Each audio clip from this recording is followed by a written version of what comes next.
Check 1 2 1 2, bitch.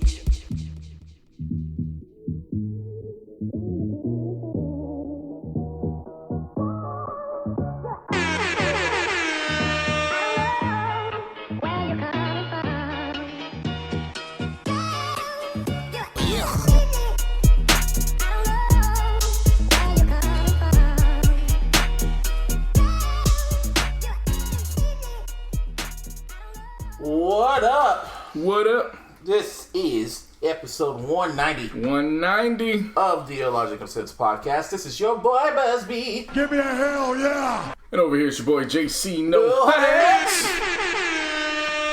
And Martin. Yo, what the fuck, man? I like that little slow down shit. That's kind of dope, man. You know, right? How you gotta do the shit. Yup. And how the fuck are y'all doing? I'm good. Man, I'm chilling, bruh. Like I said, I don't know if I told you guys last week, but I got a taste of what it feels like to have Wednesday off going into a Thursday because of my birthday. And then having that Sunday off. Right. And I was like, nah, this is too good. I need this full time. So I went to, He's like, I need this shit every week. so I went to our MOD and I was like, yeah, you could just take Wednesdays off. And he's like, all right, bet. Then Monday, Tuesday, I'll kind of put you on a cool little schedule. And then Friday, Saturday, I know you want to work 8 hours a day, so I'll put you for that. And I was like, that's why you the man. Bro, That's what's up. I went to sleep last night at like 2:30, and I didn't wake up till AM? 9. Yeah. Yeah, I do that shit too. And then I didn't wake up till like 9:45. That's the first time in like a month and a half I've slept. Not only I've slept past 7:30, but I've gotten at least 7 hours of sleep. Oh, shit. Like, I'm not one that operates off of a lot of sleep, which is a good and a bad thing. Yeah. But I just woke up and I was like, oh, this is nice. Oh, we're going to have a good day. I'm going to have a good day today. Yeah, man. That's what time I That's usually... how I've been. Yeah. Like, That's what time I usually go. Like, I usually like pass out like probably like around 2:30, maybe 3 o'clock. Right. And then I usually wake up like just to go pee. My body wakes me up like around 9 o'clock. Maybe 9 o'clock or like 8:30, 8:45 just to go piss, and then I can't sleep. And I'm up. I'm like, I'm up now. Shit. Yep. Yeah, because that's the thing. Once I'm up, I'm up. Yeah, I can't go same. back to sleep. Like, I just, Same. You know, Going back to sleep is not an option. Nah, that's not not an option. But so how's my week? I bought The Last of Us Part 2 Right. for the PS4. That's a great game. You beat it? Yeah. Already? Took like 2 weeks. Yeah. Damn. It's about right. Yeah, it takes. Is it it? I don't know, man. I don't play games. Well, for story mode, like for the story mode, because it does play like a movie and shit. It's a really good game. Like for the reaction to it, like it's getting a very Last Jedi like reaction. The nerds hate it, critics love it. It's a really intriguing story. If you played the first game, it's good. It's good, and then like guess something happens in this game, which I won't spoil. Y'all just gotta play the game, but it's a really controversial and shit like that to the gamers and shit like that, and. Whatever. The graphics were great. The story was great. It was a really intense story. Like it got to the point where I had to like put the game down, not because I was tired, but because like too much shit was happening. It was just like, okay, I gotta like, because characters were like dying randomly and shit like that. I was like, whoa! I was like, oh shit! I literally yelled at hell. I never did that before in a video game for the story. That's. I think I asked last week. That's a Sony exclusive, right? Mm-hmm. Okay, yeah. So I accidentally found the spoiler because somebody was talking about it, and yeah, I will agree with you. It's very controversial. I can understand why. Which spoiler was it? The you might as well just... No, I'm not gonna say it for people because probably somebody playing the game wants to finish it. I read what the spoiler was and I was like, oh, that is controversial. Make for a good game. It took balls to do. Yeah, it took great balls to do it. But it's like it almost had like a Lord of the Rings, Return of the King like ending. It's just somewhat modern day. What do you mean? What's the era? Oh, Walking Dead type of shit. No, I know, but it's like modern day. Like modern day, yeah. And the graphics are great. Like there was one, like they had like their base for one of the characters is in Seattle, right? And their base is at the fucking Seahawks Stadium. Yeah. Yeah, and I was like, oh, so y'all got the Seahawks Stadium? I was like, oh wow, this is cheap. Shit. The graphics is great. Like the animation, everything. It's a great game. When it looks like that has me questioning and get excited for the next generation. So I'm like, all right, if it looks like that on PS4, what does it look like on PS5? Ooh. If anything, just get you gotta play the first game to really get the full story of it. You gotta play the first game's amazing. Yeah, like I said, or just watch it on YouTube. Taking my talents to Sony. Yeah, or just watch the shit on YouTube. Right. That shit's up there. But no, the games don't usually take that long, Martin. I beat Grand Theft Auto 5 in like 10 days. Really? Shit. Yeah. You didn't do no side missions and shit, huh? I did a couple, but my main thing was Just get the story out the way. Okay. And of course, this was the era before I knew that I could have held on to the game for 7 years. Yeah. And still been playing. So when I got done, I was like, rid of it. I was like, all right, got done. Now it's time for 2K. Let me go run it back. When Grand Theft Auto 5 came out, I always questioned, so what did you choose in the end? Did you help your niggas or did you pull some bitch shit? I'm a real one. Help my niggas. Okay, exactly. No, but not just you. Like anybody. Like anybody. I mean, I get it, but I'm a real one. Like, yeah. I ain't letting either one of them die. Yeah, I remember that. One was just down on his luck, and I need the crazy killer on the other Yeah, side it too. was like you did all this shit with them, and you had to turn on them. The fuck? Nah, I wasn't doing all Fuck that shit. Nah. But the next game I have to play is Red Dead Redemption. The only reason why I don't like playing video games is because I know what's gonna happen. I'm gonna get addicted. Like Last of Us 2 was like addicting because it was almost like a movie. It really was like a movie to me. I was like, okay, because I had to see where is this going. Yeah. And you have to really strategize. There's like a whole bunch of stealth shit you have to do. Right. Like it ran deep. Like if you're gonna play any game, play both of them, Last of Us 1 and 2. I was gonna say, play that one. You want to play number 2? All right. 1 and sure. 2 catches you up for what happened in the first one, but if you want like the full story of everything, play 1 and 2. Okay, I get you. Yeah. But it's a great game, really great game. I purposely wore 4th of July colors on Saturday. And it worked. I got so many extra tips. Oh, you foul, bro. Shit. People was like, oh yeah, happy 4th of July. And I was like, America. Yep. No, I was like, yep. I ain't say 4th of July, but I was like, yep. He did the fucking Wakanda shit. Yeah. I was like, little do you know, I celebrated my independence 2 weeks ago. For real. We're gonna get to Wakanda later. Well, yeah, we'll get there. We'll get foreshadowing. But yeah, foreshadowing. So I did that. That was pretty cool. I got, I think, about an extra like $40 on average. That's what's up. So we worked I mean, like $40 average per Friday, Saturday. Yeah. So, 40, so, like 40 on top of what you would normally get on that for Saturday. Each day. Yeah, so it's cool. For sure. And then Larissa and I finally watched Hamilton on Saturday night. Friday night, Saturday night, whatever night. Some night. Yeah, it was over the weekend. What did you think of it? Because I remember I saw the play live. We were entertained. What did you think of the rapping? Are you not entertained? Yeah. Are you not entertained? Yeah. No, I was entertained. I was very skeptical when it first started. Right. And then I would say about 15, 20 minutes in, I was like, all right, the songs are pretty good. Uh-huh. And then it got into certain breakdowns of songs, and I was like, nah, this shit way too good. It's good shit. And about an hour into it, I'm like, yo, who the fuck produced this shit? Like Kanye, wait, did Drake do this shit?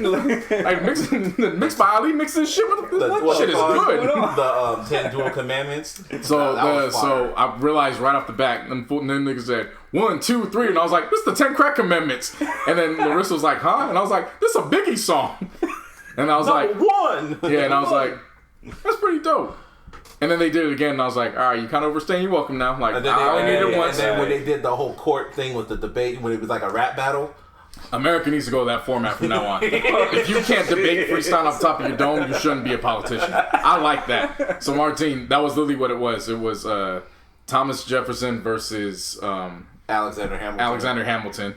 And as they're debating, they were literally like basically it was all written, but basically freestyling against each other, like a battle, and that was the debate. That's fucking So I was wild. like, nah, that has to be.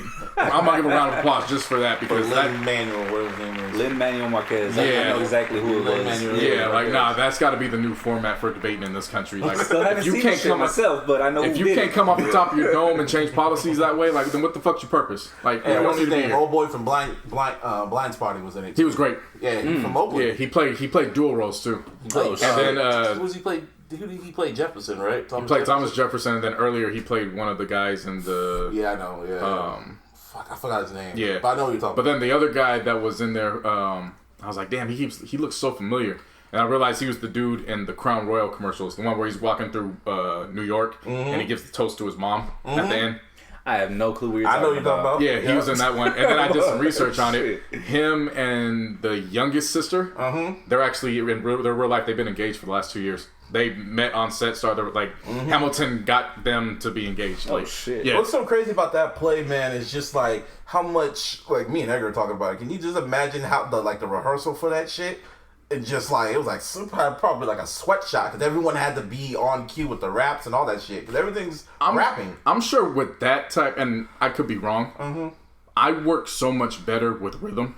So I would imagine rehearsing for that would be so much easier than just rehearsing for a 60-line monologue. True. That I have to do, and like people got to be on cue for that. Everything was just verses. Everybody was rapping. Yeah, like that was I think that was what was cool about it.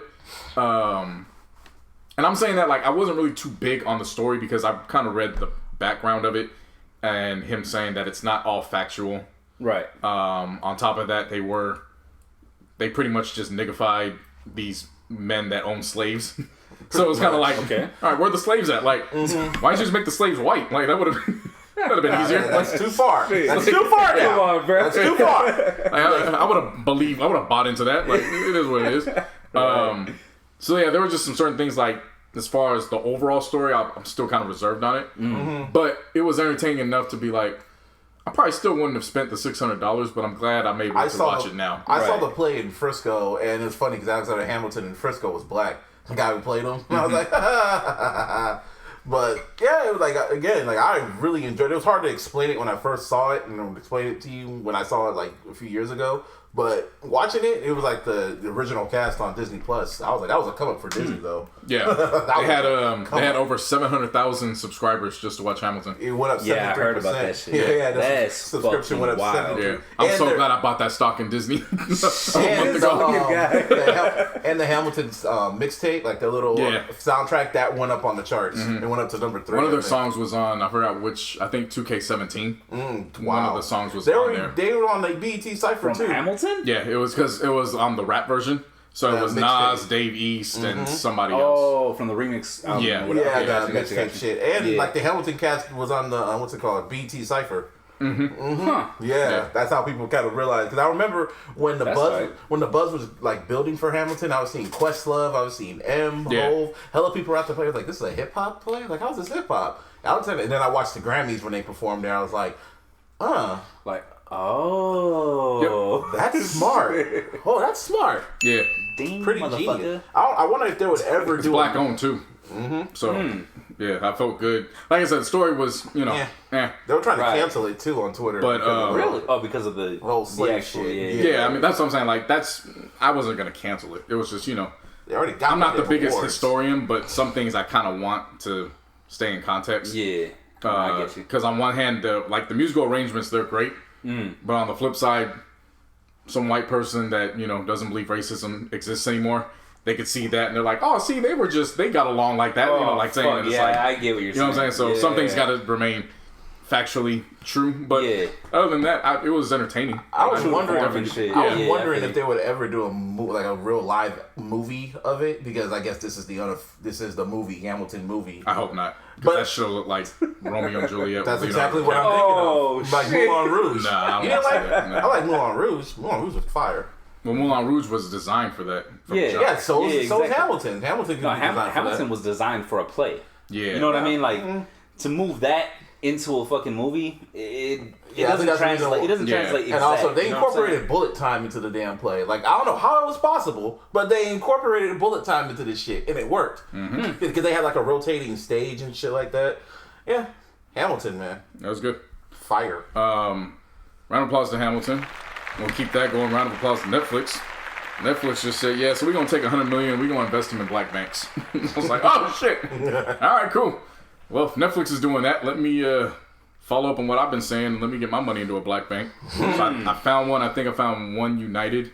I got to wait a couple weeks to get all my direct deposit stuff situated. And then I can start putting funneling money into there too. Oh, nice. But I'm not going to get rid of all my other accounts. You know what I'm saying? Like, that's just going to be an added account. Right.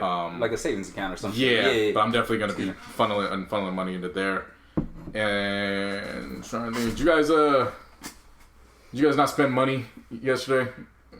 Only on fucking. Because I failed. I failed right when on my way to work. I had to get gas. Oh shit! Well, by the time I got home, I realized, shit! Is there any black-owned gas stations? It sure as hell ain't Arco. Shit!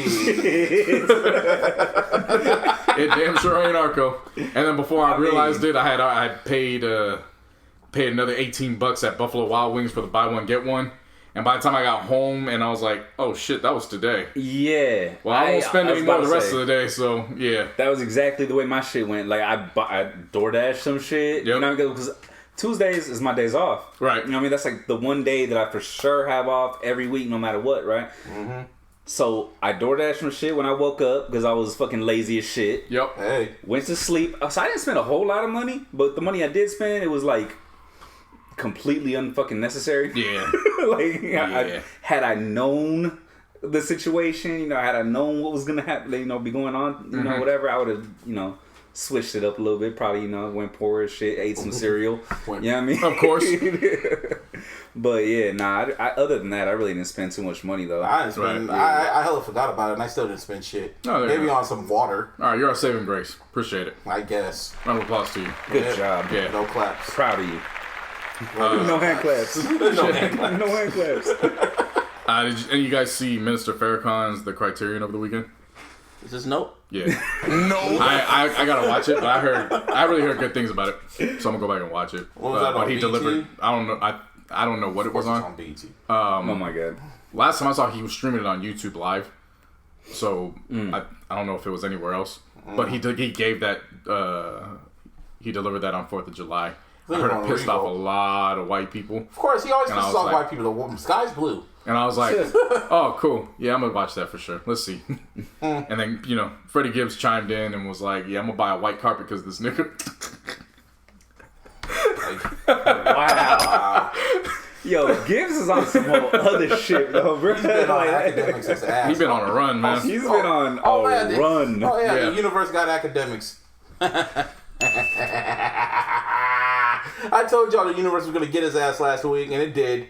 His ass got suspended from Complex for 2 days. Because That ain't shit to me. Oh, it ain't shit, but because he went on that whole drunken, like, rant on Twitch or whatever, and he fucking called Tegan, what's his name? Chrissy Teigen a bitch, John Legend's wife, and he got hella backlash for that, and Complex just said, yeah, you gotta, you know, apologize, we gotta suspend you, and like the next few, like what, a few days after fucking on Everyday Struggle, he gave a half-ass apology. And he didn't ever apologize to her. He never said her name. Yeah. And he's like, I'm sorry if this offended you, and he or had whatever. a smirk like, on his face the whole time he was talking. Full of he was shit, like, you know, bro. matters like this are important to like my co-host Nadeska.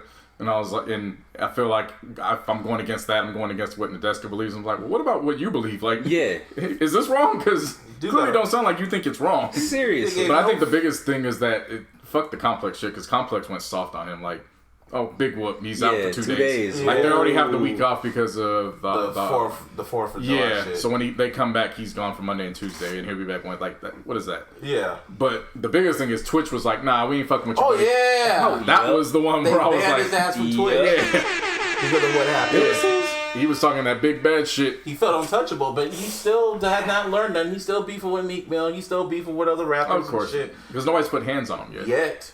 Like that's the thing. Like Yet. That's what I'm saying. Tick, tick, tick. Yeah. Man, fuck him. Next. Well then. Just saying, fuck him. I saw something on Twitter, On the and Twitter. immediately I said, "This is a great topic." What did you see?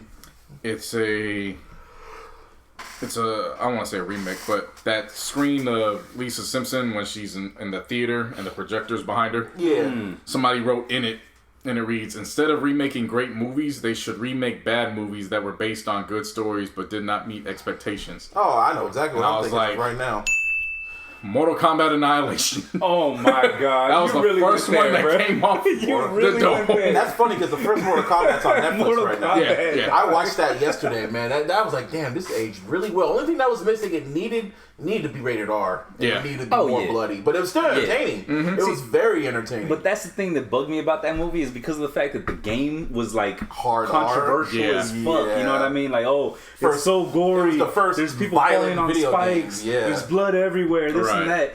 And then the fucking movie is like hella made soft. for kids, bro. Like, what pretty the much. fuck? It was during the time period of Power Rangers That and all shit that blew was my special. mind, man. But it was still an entertaining movie. No, it was a good movie. Don't get me wrong. It still was. That was the only thing that was missing is that it needed to be more violent. That's all it needed to be. Yeah, of course. And the special effects need to be better. Compared to Annihilation. It was good for at that time. God, Oh yeah, no, definitely Yeah. that. But I'm just talking about like, for example, Goro. Mm-hmm. But that was be for better. You know what its I'm saying? time. Right. It was in the 90s. So. Reptile. Yeah. Reptile was cool. Reptile was alright.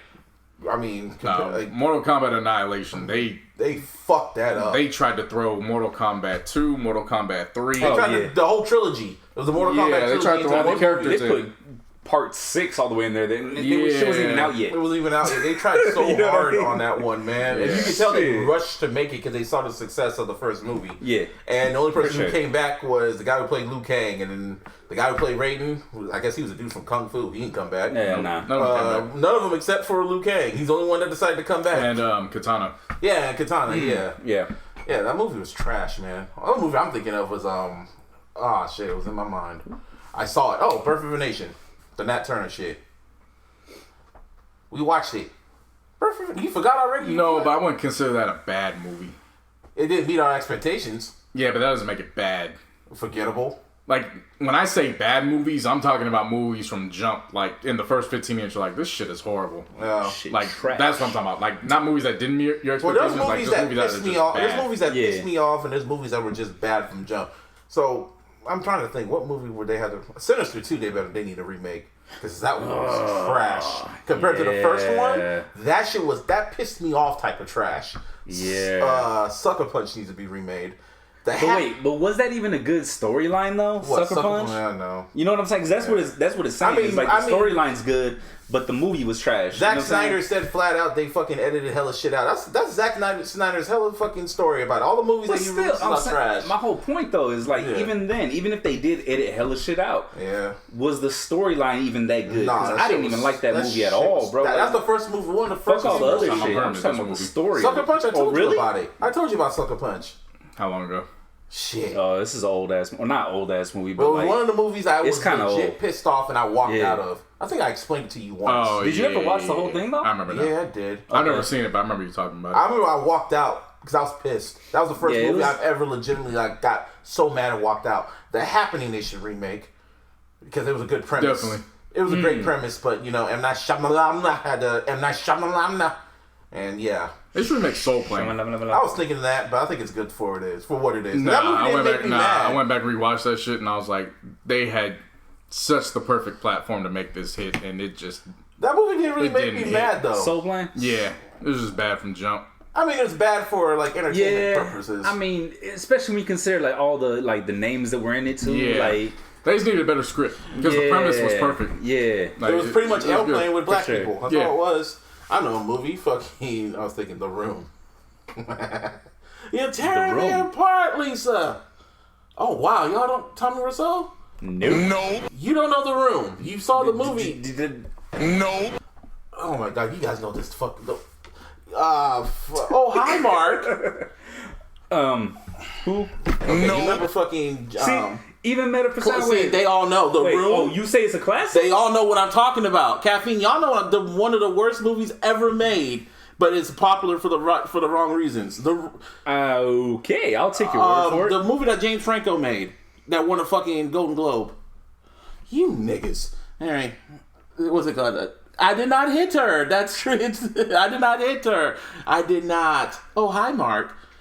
Okay, I'll send y'all links later about this damn movie. Nah, you good. Y'all have to know about this movie. I don't. I remember we talked about it. You talking about it versus me seeing it is two. No. But things. you know this movie. Dang. Yeah, but like you talking about it versus me seeing it. You're asking us if we've seen it, not whether you talked about it. You talk about a lot of movies. It was on Adult Swim. It was on Adult Swim on like April Fools a few times.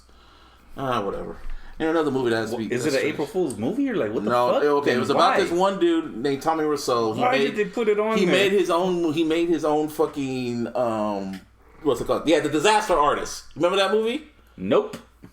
You full of shit. We talked about it on this damn podcast. No. Anyway, he made this movie. The movie ended up being very bad. It became a cult classic for the wrong reasons.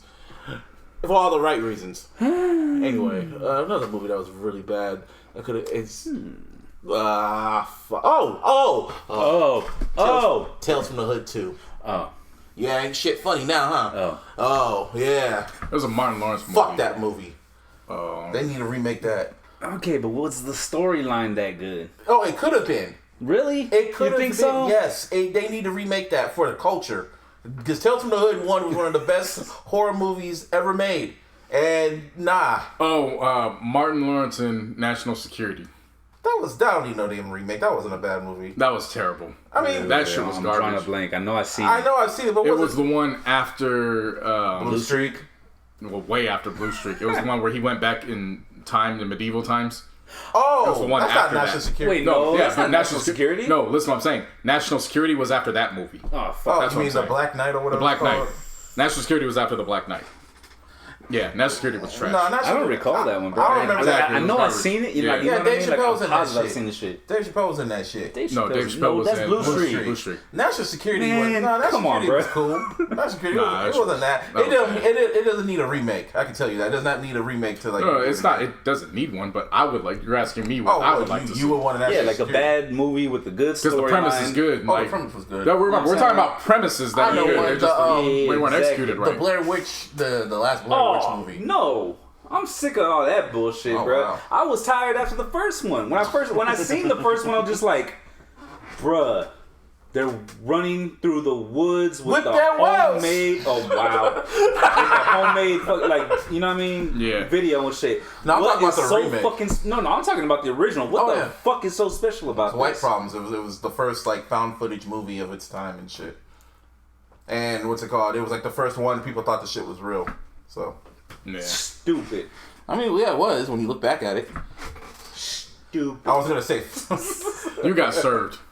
yes. You got served is definitely Oh a movie. I my would think. god. I think that movie's no. I think that movie's beyond saving. You can't save that. No, You know you what? definitely can save that movie with a better.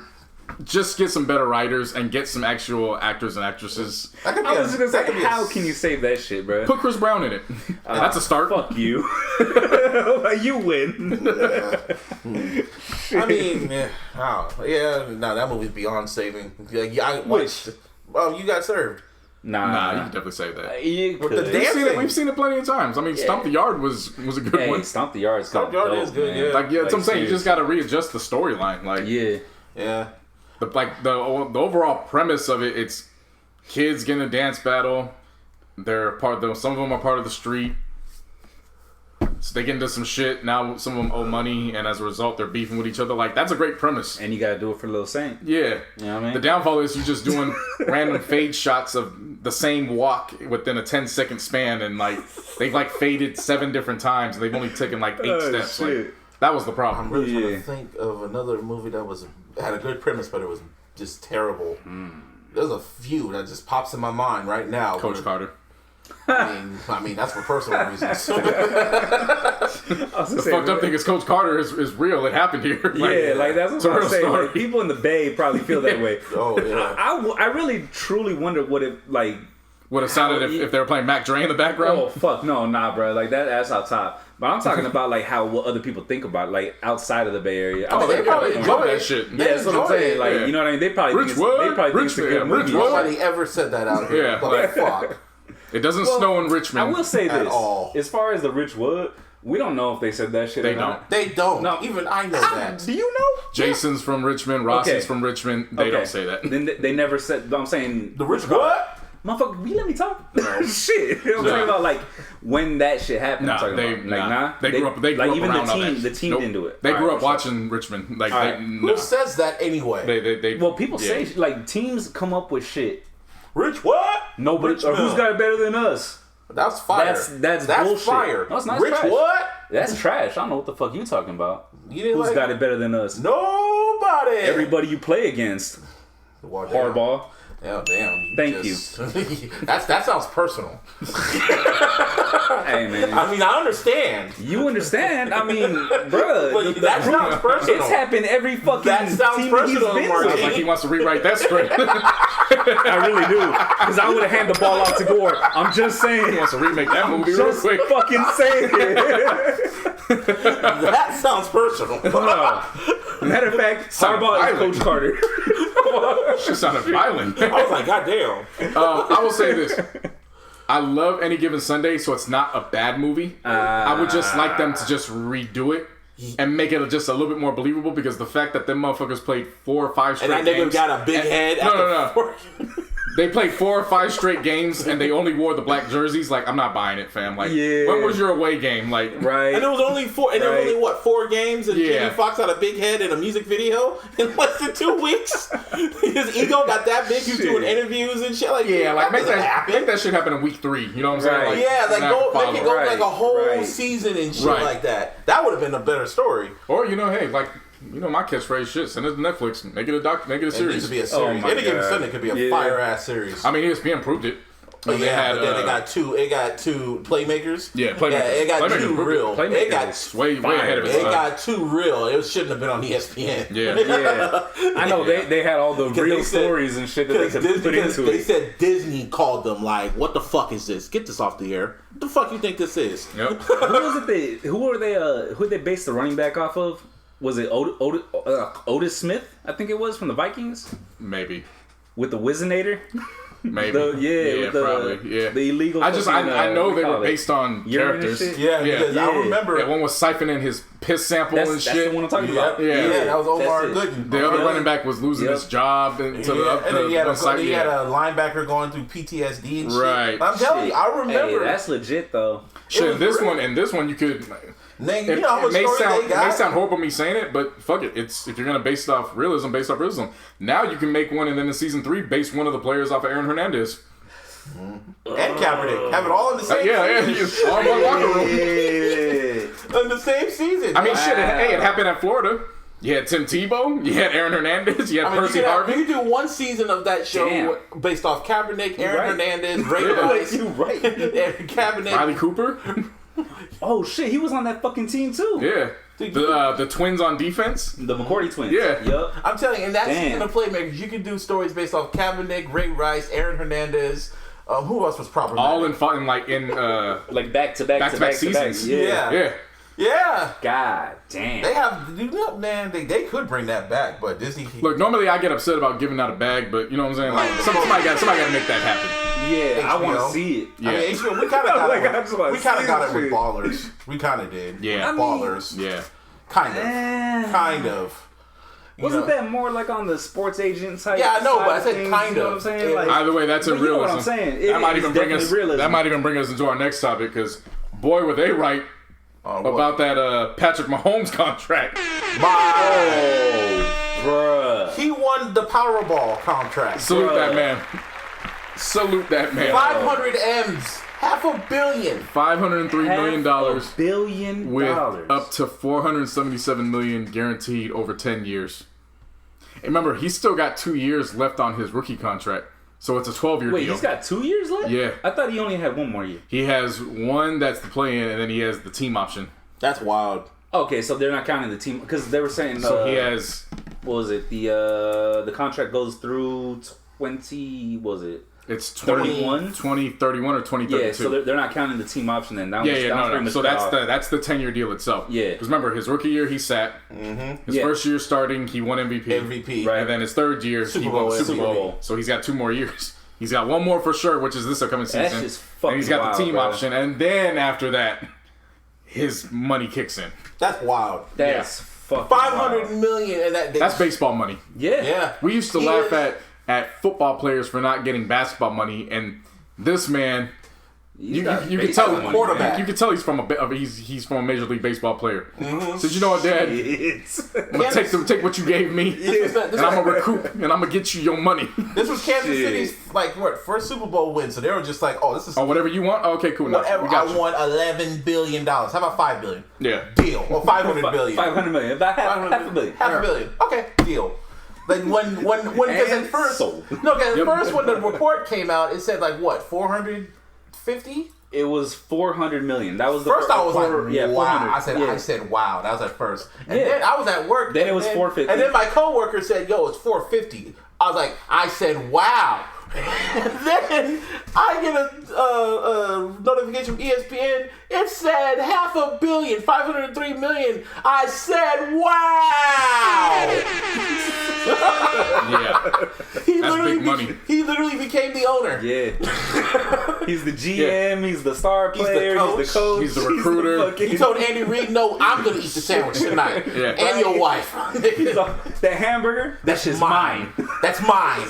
I read that deal, and the first thing came to mind and I said, Andy Reid is not going anywhere anytime soon. Nowhere. Fuck no. Nowhere. Not going anywhere anytime soon. That's his quarterback. Bro. Yeah. You know what I mean? Not like, McNabb. He put his fucking job on the line, taking him in the first round and all that shit. Yeah. Like, bro, that is his quarterback, and he's reaping all the benefits. And immediately after celebrating him and that milestone for him, the very first thing that came to my mind was, how's it feel, Bears fans? You could have had that. Well, I mean, to be fair, bro. No, it ain't no to be fair. No. What I'm saying is, to be fair, everyone from 1 to what? When did he actually get paid? Like 7? No. Realistically, there are only like 2 or 3 teams that needed a quarterback during that draft. Use a quarterback. Sure, but you know what? We got Garoppolo, man. No, I'm saying at that time though. Oh yeah. At that time, we could have used a quarterback. But everything happens for. But yeah. Even ahead of that, it's Mitch Trubisky who probably has to fight for his starting job this year. Yeah, he's not getting starting over him. Nick Foles. Yeah, he ain't getting that. Yeah, he ain't getting it. Yeah, he lost that job. He had his after last Bears fans, how does it feel? Yeah, that's just all. How does it feel? Just Patrick Mahomes. I feel like there was someone else though too, bro. Like someone like I understand. Well, what you're saying about the Bears, there was another team. Yeah, there was a number 1 team that took a quarterback. They took a quarterback right before him. I think it was the Browns. Yeah. When they thank took God Baker, he didn't go to the Browns. Thank God, yeah. Fuck, I think you might be right. Yeah, they did get Baker Mayfield. Oh, damn. If I was a Cleveland fan, I would hate Baker Mayfield. No, I wouldn't hate Baker. I'd hate the Browns. Well, that too. Like, I mean, bro, that's the thing about it. Is like, I never understood that. Browns fans will never hate the organization itself. They'll just hate the players. Not the game. You know what I mean? Like, I'll say this. I don't get Mahomes it, is obviously better than both those quarterbacks. Yeah. But you're not looking at Baker Mayfield the way you look at Mitchell Trubisky. True. You're not. I'll pick Baker Mayfield. Mitchell Trubisky played like 11 games in college. I get what you're saying. And all these analysts were like, "Nah, he is the next coming." And it was like, nah. Yeah, but a lot of these guys have played 2 and 3 years in college. Like, right. What are you saying about them? He was trash with the fucking Bears, dog. And I remember Bears fans were just so. Bears fans were like, why do I deserve this? Why do I deserve this? And then they look and see Patrick Mahomes. What did we do? What did we do to deserve this? Brown fans just numb to it. Just numb to it. Oh no, the Browns took Myles Garrett that year, but that's understandable. Yeah. Okay, that's definitely understandable. But good. And Patrick Mahomes was the second quarterback taken. Right after that was Deshaun Watson. Yeah. Oh, well, like 2 picks later. Yep. I mean, hey man, like if there's a season this year, there is going to be a season. No, there ain't no if. For real. Ain't no if. Yeah. You got NFL is going to have a season. Oh, you have the coronavirus? Walk it off. Yeah. Jog it off. Take a lap. Take a lap. Yeah. Go jog so you can sweat that out. But I can't breathe, nigga. What did I say? Take a lap. Go get some Gatorade. Go get some Gatorade. You trying to get fined? Yeah. Shit. Take a knee. Yeah, there will be a season. That's the sad part about it. It's going to be a season. I wouldn't call it sad, man. I'm happy. I'm not gonna lie, dude. I'm I'm talking as a human. Like, damn, that's fucked up. So what, you're saying that I'm not human? No. Because I'm happy? It's for the selfish reasons. As a fan, it's like, it's great. But as a human being, this is fucked up. Shit, college already said, nah, fuck that. They already started to... Are you kidding me? College? Yeah. You're talking about... No, I'm saying, like, really, bro? Like, they don't give 2 fucks about their student athletes. No, what I'm saying is college... I'm Of saying course they're gonna go with it. No, listen to what I'm saying. College is already saying, fuck it. Like, the Ivy League themselves, they was like, nah, we ain't playing until January at the very earliest. Yep. They came out, they're the first conference to say, yeah, that's what I'm saying. Sure, My fault. I was jumping to conclusions. No, they were the first conference that came out and said that. They just said it like, I think at noon today. Yeah, I saw that. Ivy League said, nah, we ain't playing. Yeah, nah, we ain't playing this shit. playing Now, granted, tennis. it's the Ivy League, but still, that's a pretty big statement to make as a conference. Yeah, you think, it's not safe for our kids to be out there.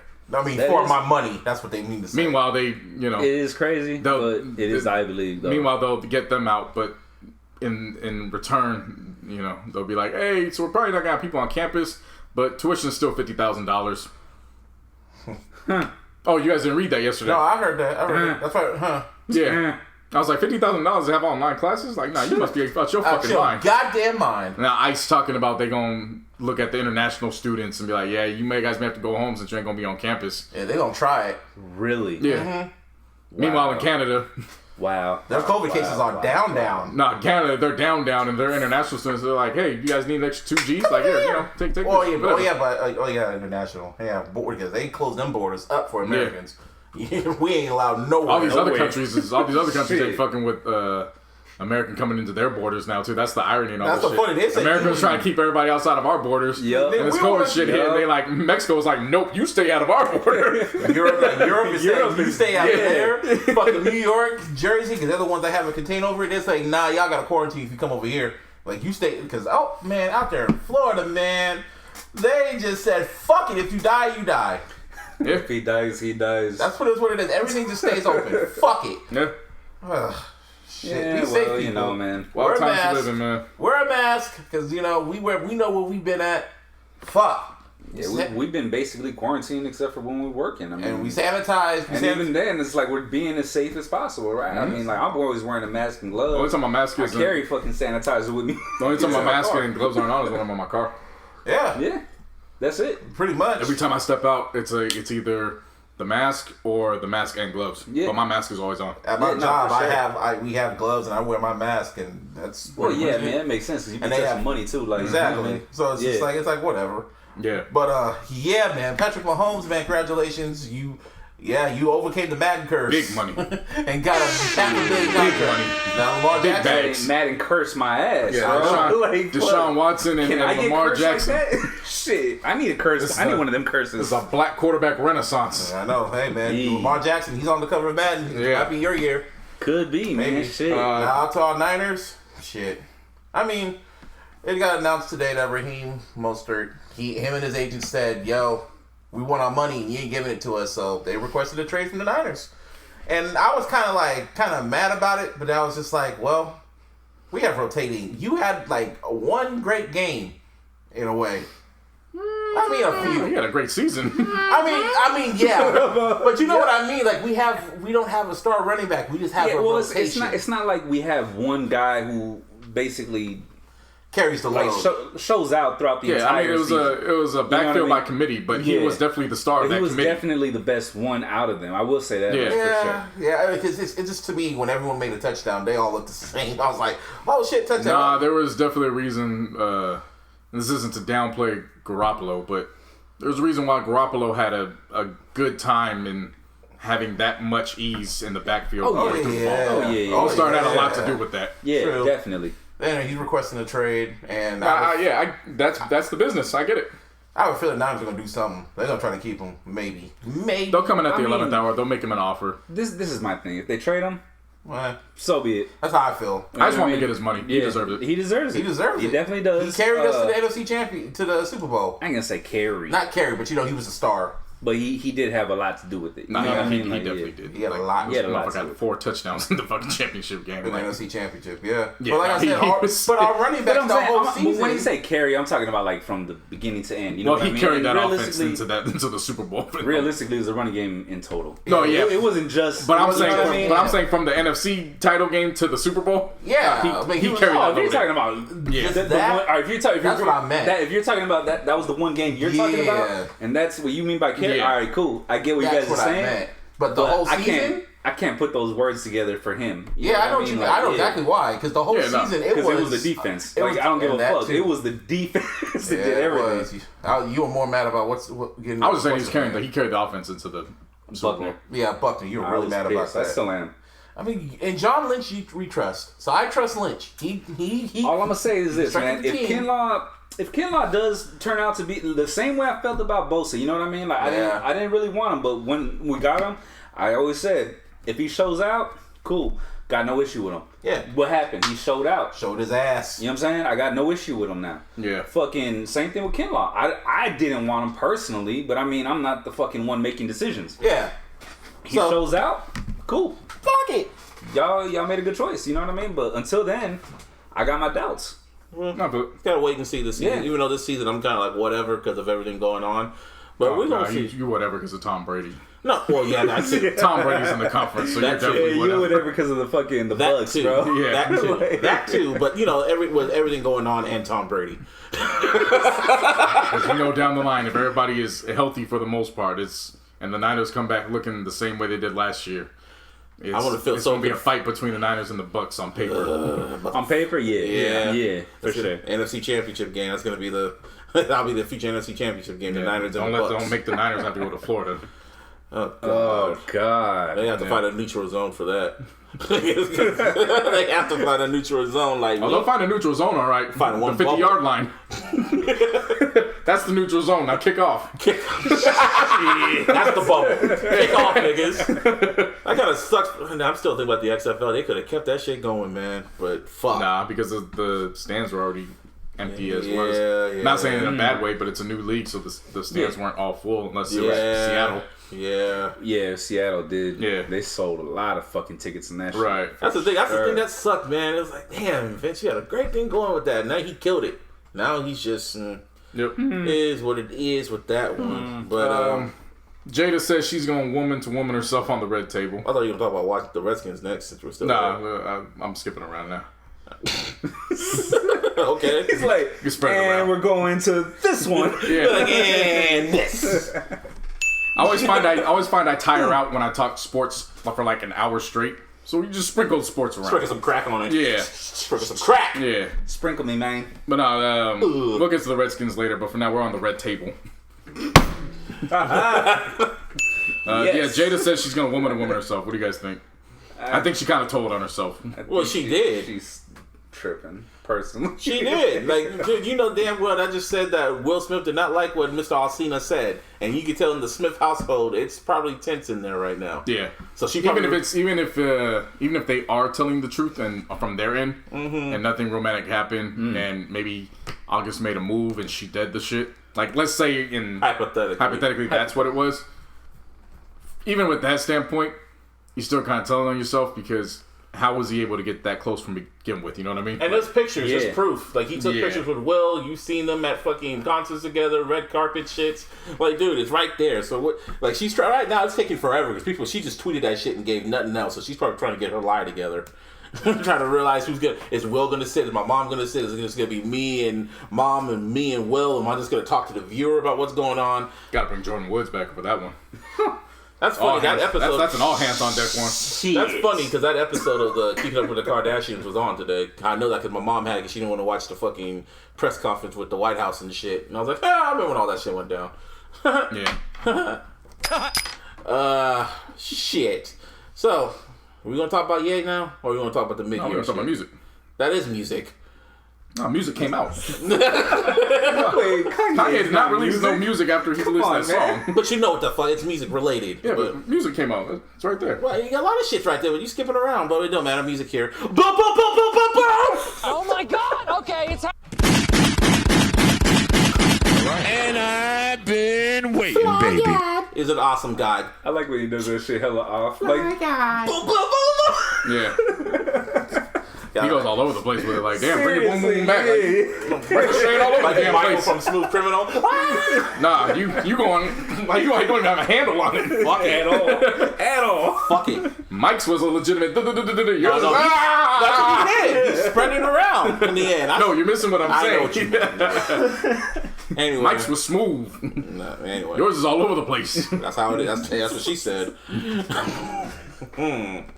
Anyway, Get that one. Yeah, FlyGod is an awesome god. A few months after Pray for Paris.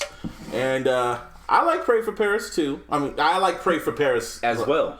But I like it just like pretty much just a little bit better, a lot better than this. This was cool to me. It was cool.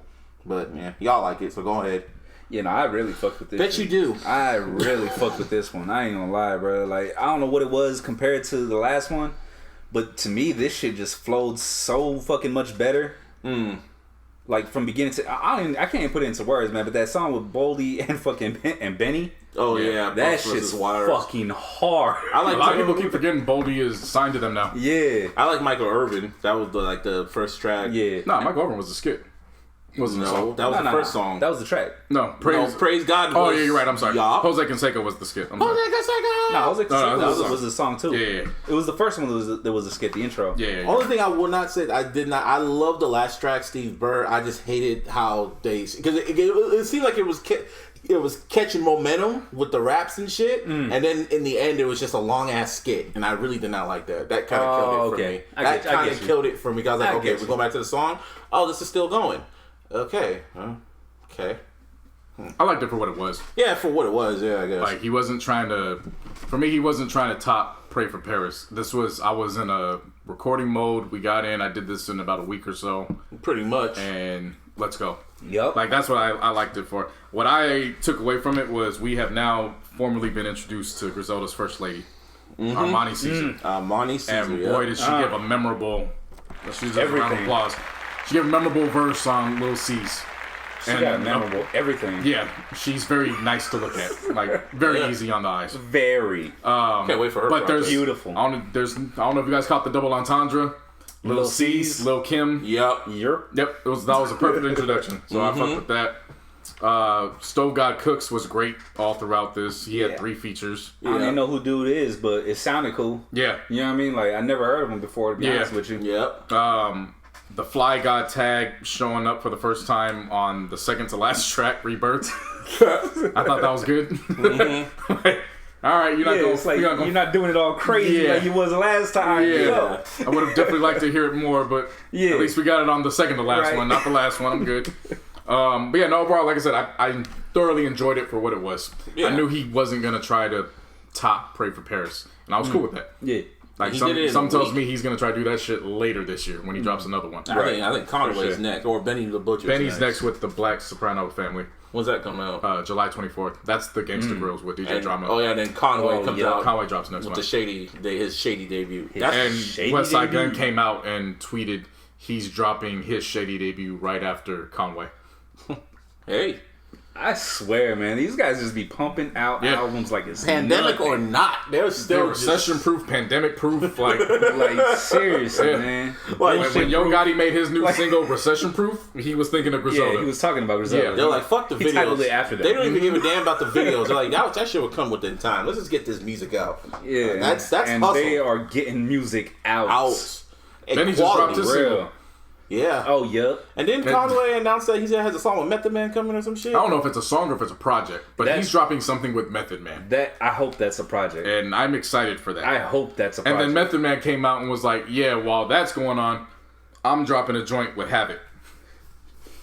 Nice. God damn. Wait, what the fuck? I know. Hip-hop music don't stop during this shit, man. Serious though, bro. No, this hip-hop was based off of struggle. Yeah. Hip-hop always came up. That's how we came to pop culture. Yep. Hip-hop is born out of struggle. I mean, this is troubling times. This is where we... This is how we party. See, pop stars, our natural element. The mainstream shit, pop stars, they're struggling because they're just like, they can't tour, they can't drop music. Lady Gaga can drop shit, we can't get drop shit, but everyone else, they're like, fuck, because we got to tour, we got to do this. Nah, in hip-hop, we just dropped the music. And you notice when the pop stars in hip-hop start struggling, it's the hype beasts and the clout chasers in hip-hop that struggle, because you notice people that actually love the culture, they ain't struggling for content. It's easy, it's right up their backyard. Cats are struggling to try to get into Griselda that are usually out in the clubs. That shit's crazy. I'm telling you, that's why that's crazy, the thing I kind of like about this pandemic, because shit's closed. Because now fucking all the clout chasers can't go to all these events and all the clubs and shit just to show their ass and show themselves on Instagram and shit. And if you do show your ass, people are gonna judge you. They're gonna judge you and be like, what the fuck, bro? Why aren't you wearing your mask? What the fuck? Oh, don't talk about me. I'm just living my life. And then they're on a fucking ventilator. Yeah, that's not hate to see it. Yep. Hate to see it. But once again, round of applause, Griselda. Griselda's just them niggas. That's pretty much. I mean, like we become so accustomed to the trio.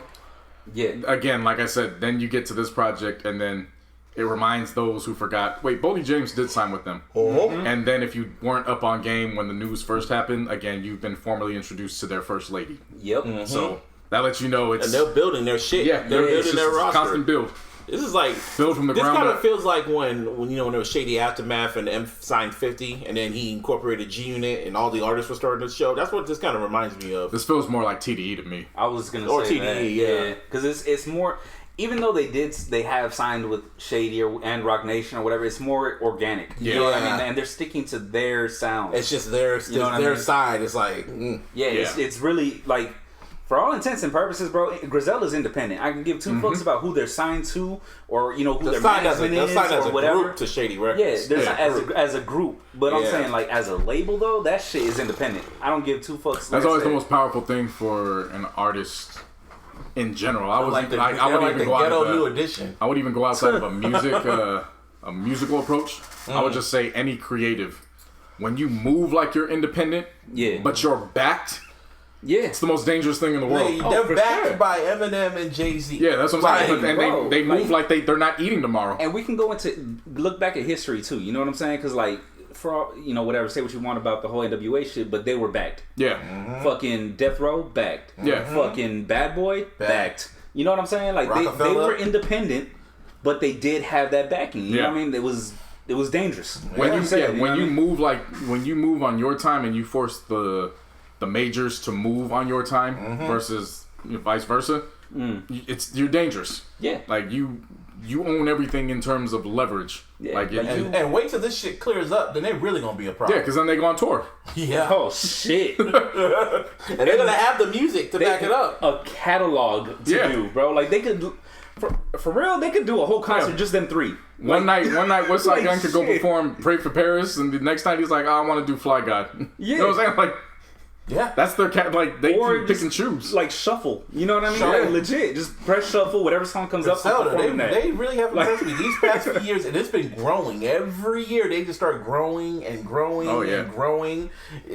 You know what, man? But I will say this, like, you can attribute it to numerous amount of things. Like, for example, their sound is so raw. It's different than the landscape right now. You know what I'm saying? It's like 90s. It's you could attribute to all these fucking things, but realistically, my opinion, you gotta give it up to their consistency, bro. You know what I'm saying? Because like legit, all these albums that they've been dropping are fire, and they're just bang, bang, bang, or should I say, boom, boom, boom, boom, boom, boom, boom. You know what I mean?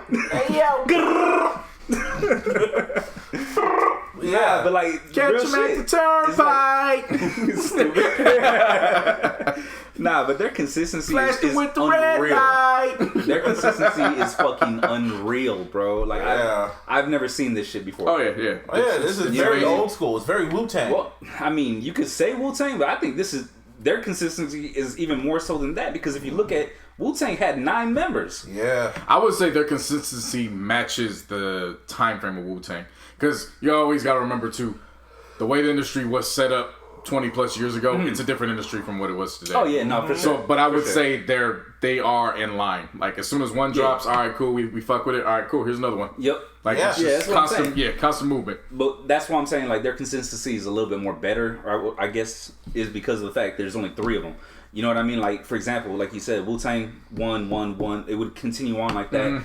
Joint projects here and there, whatever the fuck, right?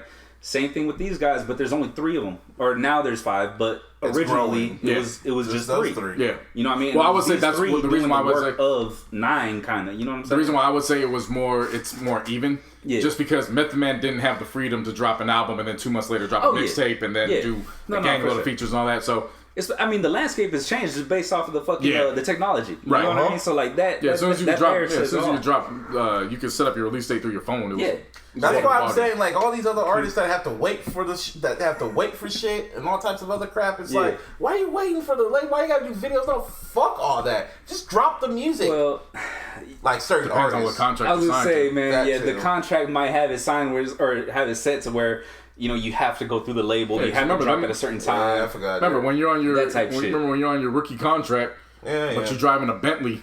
Somebody got to pay for that Bentley. And more than likely, you signed over the rights to your music to get that Bentley. This is what happens when you're independent. Yeah, you can do what you know what I mean? You do what the fuck you feel. Or if you're someone like Drake. Like, Drake can just, like, do... he's the machine. You either Drake, move independent. He's the machine. He definitely is a machine. But, I mean, even him, I'm sure he has, like, limits. Nah. I would say that he What I was gonna say to follow up with Busby in agreement is that you either move like Griselda, where it's just the independent nature, or you go the Drake route and you just ascend into everything that you say, and now everybody's counter moves around you. Okay, I'm talking about early Drake. Oh, you know what I mean? Like, but like his contract it made him do certain. But eventually he outgrew that. I'm talking about someone like a Drake, a Kanye, or a Hove. They can literally drop and do whatever the fuck they want to do because of their success and shit. They can move a certain way. Yeah, they don't have to answer the labels. Exactly. So but anyway, Pop Smoke, R.I.P. They dropped. How the hell you drop his? Man, that's a sad part. He dropped his debut album and then his posthumous album in the same year. That's sad. Well, no, the last one wasn't his debut. The last one wasn't his debut? No, the last one was just the Woo 2. That was just a... Oh, yeah, that was a mixtape, right? Yeah. Yeah. All right, see, that's what I was thinking. This is his actual... That's what I didn't want to say earlier. This is the unfortunate thing. His posthumous is his debut. Okay, yeah. That's a damn shame. It's bittersweet. This album... His first is his last. Shoot for the Stars, Aim for the Moon. This album reminds me of Michael Jackson's Escape album. It sounded great. Absolutely great, but it's bittersweet because he's not touring. He can't perform the songs. And yeah, it's kind of just like the music is great, but it's bittersweet. That's how I feel about this Pop Smoke album. Showed us, and pretty much when you talked about the last album, I was kind of amped, but you were just like, nah, just wait and see how he's gonna grow because I can hear the potential. This kind of showed his potential. Yeah. Like it was A&R right and everything. I was just like, I think that's why this is. So I treated this one like I do any other posthumous album. I could only listen to this one in spurts. So I didn't listen to this in the full hour. Okay. So like, I think I went from the first track all the way to 44 Bulldog. Yeah. And then I listened to the next. I didn't go back and listen to it the rest of the day. Like I went back and listened to the next phase, like next 4 or 5 tracks the next day. And then I went and listened to like I had to break. I couldn't do it. Just like I didn't have that attachment to this kid. Same here. But when you can see potential in somebody, and you have an idea of what they're, even if it's like I didn't think about it after we had the podcast episode, but in just speaking about him on the podcast episode, it was kind of like I invested what I saw for him. Yeah. So I got invested. So now to know what, like Buzz was saying, he's never going to tour this. He can't even celebrate the fact that it's released. And he can't even enjoy it with his fans. Yeah, I mean, he's going number one with over 200,000 sold in the first week. You know, round of applause for that. Oh, definitely. But it was just the aspect of he isn't physically here to celebrate it. I couldn't listen to it all at once. So I broke it all down. I'm not going to say that he was going to be the next 50 Cent, and I'm not going to say that this era's Get Rich or Die Trying. But musically, it sounds like that hype. It kind of could. Like it had that sound to it. I knew he wasn't going. I knew with 50 involved, with Push and Stephen Victor involved, they weren't going to allow all the songs to sound the same like they did on the Woo 2. Yeah. I was still thoroughly impressed with how diverse the sounds were within those first 4 songs alone. Like, are you talking about just in those 4? It's just in those 4, because then it was like 3, I guess, because the first one's kind of like an intro-ish, whatever. Yeah, but even then, it was. It started off with that sound, and then Aim for the Moon sounded different. Right. So it was like, oh, okay, they really got diverse with it. Yeah. And then, I mean, you get into some of the joints that he had. I mean, even the next one right after that, Before the Night. He's kind of singing on that shit, bro. Like, you know what I mean? Like, I don't know if it was you, but the Baby kind of threw it off for me. Yeah. He was just the way he was rapping. Yeah, I know exactly what you're talking about. Yeah, like it was just typical the Baby. No, it wasn't. No, this wasn't typical. No, really? This one's for me. He kind of ruined the song. Yeah, like he was just off by. I don't know if it was a millisecond or if it was off by half a whatever. He was just off. Yeah. So I couldn't really get into it. But then Creature with Sway Lee was cool. Of course, Woo with 50 Cent and Roddy was good. Yeah. I was surprised with West Coast shit. Me too, man. Not necessarily because Tyga was on it. Yeah. But how good he sounded with Tyga. Yeah, well, and him and Tyga were cool. On the Mustard beat. Yeah. You know what I mean? That's what it was that caught my attention. It's like, once I heard Mustard on the beat, I was like, oh shit, I wonder how this is going to sound. And then after it played out, I was like, alright, bro. Yeah. Alright, bro. Yeah. Like, I got you. I didn't necessarily... was my shit. I didn't necessarily feel something special. I knew what they were trying to do with the Tamia sample. Oh, yeah. With so I knew Fabulous. Like I knew where they were trying to go. It didn't click. It didn't sound finished. Yeah. In a way. Got It On Me for sure is. Oh my god. Oh yeah. That could have been one that 50 could have just passed the baton to. Yeah. That was a record. 50 could have passed the baton to Pop Smoke on that record. In looking at some of 50's quotes about this album, he was supposed to be on at least 3 of these songs, but then he started realizing, no, I don't want this to turn into the Pop Smoke album where 50 has multiple features on it. Yeah. So he backed back. But in listening to that, I think he had a verse for "Got It On Me." I think that was, like you were saying, going to be the passing of the torch. Yeah. Now he was going to connect it. I mean, obviously with the hook, it's connected to many men. Yeah. But I felt like they were going to connect it full circle. Yeah. Where he was literally going to post his verse back, give him the cosign, and then that's that. Yeah.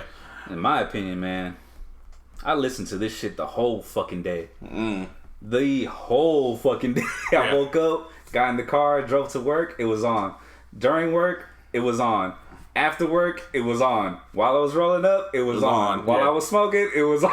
This is like a summer album. I could not turn this shit off, dude. I love this album. This was a summer album. I love this. Now, this would have been if everything was opened up and obviously if it was would have alive. changed it for sure. It would have been live. This would be a completely. It would have been lit. This would have been a completely different experience for me. Yeah, for sure. Now, there was a certain track that was missing on this album. Well, before hold on. What? Yeah, no, because I still want to keep it on Pop Smoke. This is his album. Okay. I thought we were done with it. No. What I found very interesting about all this was just how poised he sounded on all this shit. Yeah, he did. Like you would look at these features, and these are some big name features. Oh yeah, like, these aren't just like. I mean, you can say what you want to say about Quavo as a solo artist, but Quavo by himself when he's featured, it's A+. It's Quavo, bro. Yeah. Like, Tyga on a mustard beat is a cheat code. Yeah, easy. Anytime you bring 50 on anything that involves 50 in a comfort zone, right? And then you add Roddy, who's now making his wave and getting into his own voice. Yeah. Like, and then Lil Baby with his run. Like, these are legitimate features, and not once did I feel like they outshine Pop. Nah. You know what I'm saying? Like that. Yeah. That's what took me by surprise too. Even when saying he has the potential, in hearing these, it was like, wow, he delivered. Yeah, and that was the other thing I forgot to mention, man. Like when we listened to the Woo Part 2, right? Yeah. When I heard it, I was just like, bro, I couldn't get past like track 4. Yeah. You know what I mean? Like, everything sounded the exact same. I went through every song, but realistically, sitting down listening to the entire track, I only got through like track 4. Right. It got boring for me, bro. Like, I'm not gonna lie, I was never a big fan of his while he was here. But the only thing that being said, though, bro, like this shit, it showed me what he could have been. You know what I'm saying? That's the bittersweet part of it. That definitely is the bittersweet part. And he showed it a little bit of it in his freestyles, and then when they're showing little snippets of him in the studio, and I'm like, okay. He does have. I'm like, okay, I can hear it now. Let's see what his his debut album is gonna sound like. And you know what it was for me? How I was able to see his potential. It wasn't necessarily the music. It was just his charisma. Oh, okay. Like and I'm not saying I could. I'm like, I could spot a star from anywhere. I'm not saying that, but when you become accustomed to seeing greatness in different forms, there's always something that's common in between them, and usually it's their charisma. What I mean by that is they just look like a star. They move like a star. Yeah.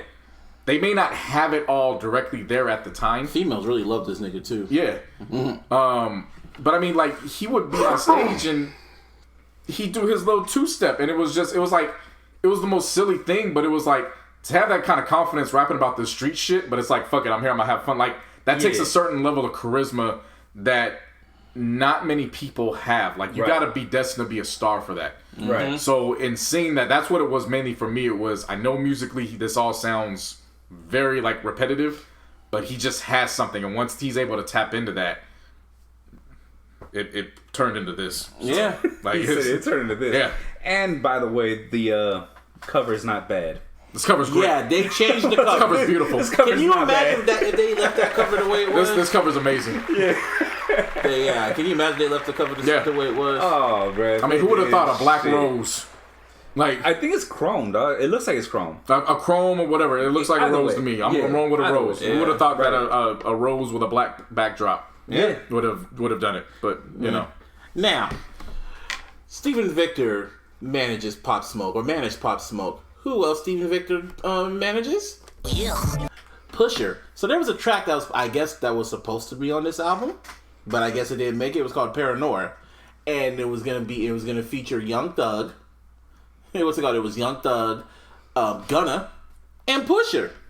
So everything sounded cool at first. Everything was cool, And I guess the song didn't come out for whatever reason. It didn't come on the track list because of this certain verse. And I want y'all to hear this shit. Oh, good. You got to cue it.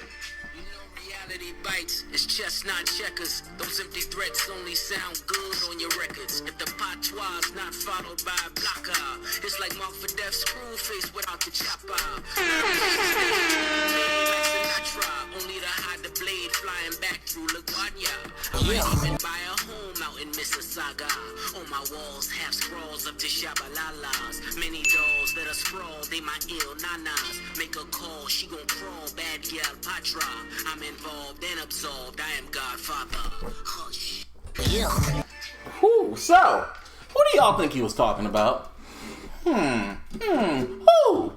was he talking about? Who was he talking about? By now, everybody knows. I mean, I'm just saying. I know what you were trying to do, but we're the last ones to kind of cover the story. So. Yeah, that relate. It makes a lot of sense. Yeah, he was talking to Aubrey. No, he's talking. Of course. Of course. We all know who he was talking about. He's talking about his mom. Like he was talking about his baby. Yeah, Pusha would send a subliminal to his own son if he wasn't acting right. Oh shit, he probably would. He would. He probably would. Yeah. But it's Gonna look at him like, hey, you need to get up. I've lost bricks for less. Oh my!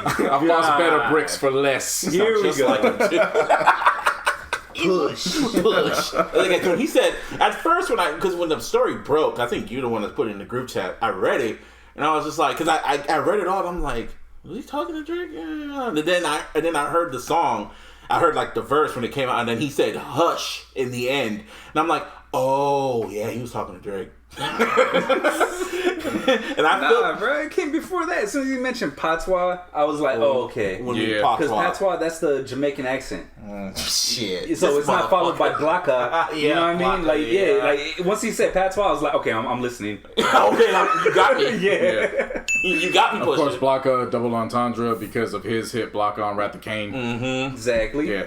He's basically telling him that he patois is better than him. Yeah. And then Mississauga is, if I'm not mistaken, that's in Canada. Oh shit. So he's talking about building an estate there. You know what I mean? Why would he do that? Why would he do that? And the reason why is because Drake. I know. I didn't know all that till y'all broke that down. That just makes him just. I mean, dude is he's vicious. That was vicious. Yeah. And the thing is, him and Drake have been trading subliminal shots for like. You know, for like ever since the beef ended, or it's still going. Ever since he decided not to, respond back. Yeah, so you know, and even on fucking what's it called, the demo tape shit, there's still subliminals to Pusha on there. Like I felt this was like a response to Deep Pockets. Bro, he had to change his whole album because of Push. Scorpion. Yeah, that's a W to me. Like, come on, man. Come on, this bro. Been happening since the beginning of time. Yeah, basically, right? I mean, from my standpoint, since the Wrath of Cain. From my standpoint, I listened to it, and I'm not gonna say wild shit like I wasn't impressed by it or anything. For me, it was just.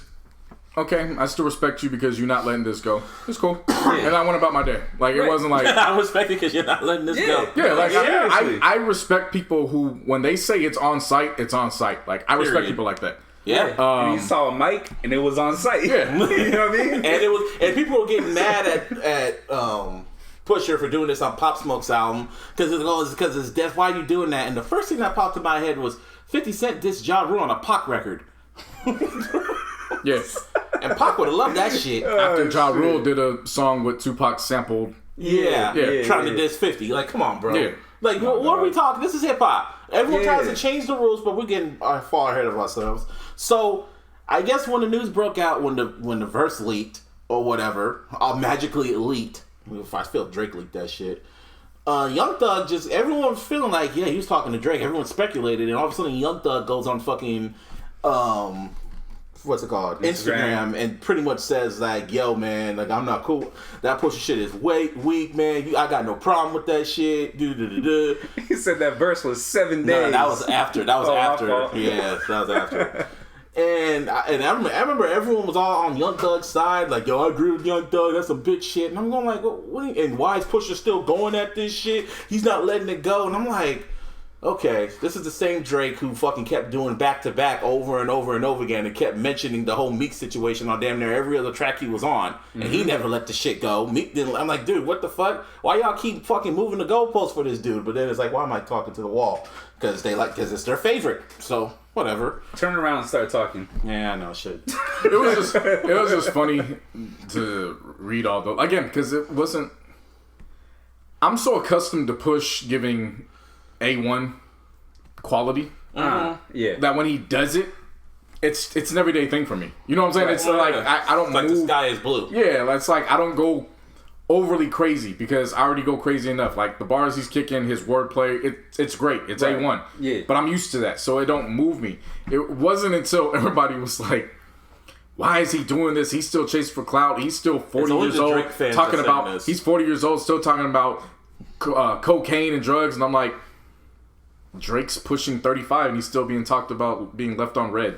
What's the big deal? Like, I was about to say that. Once you get into your bag, you're in your bag. I don't want you to leave your bag.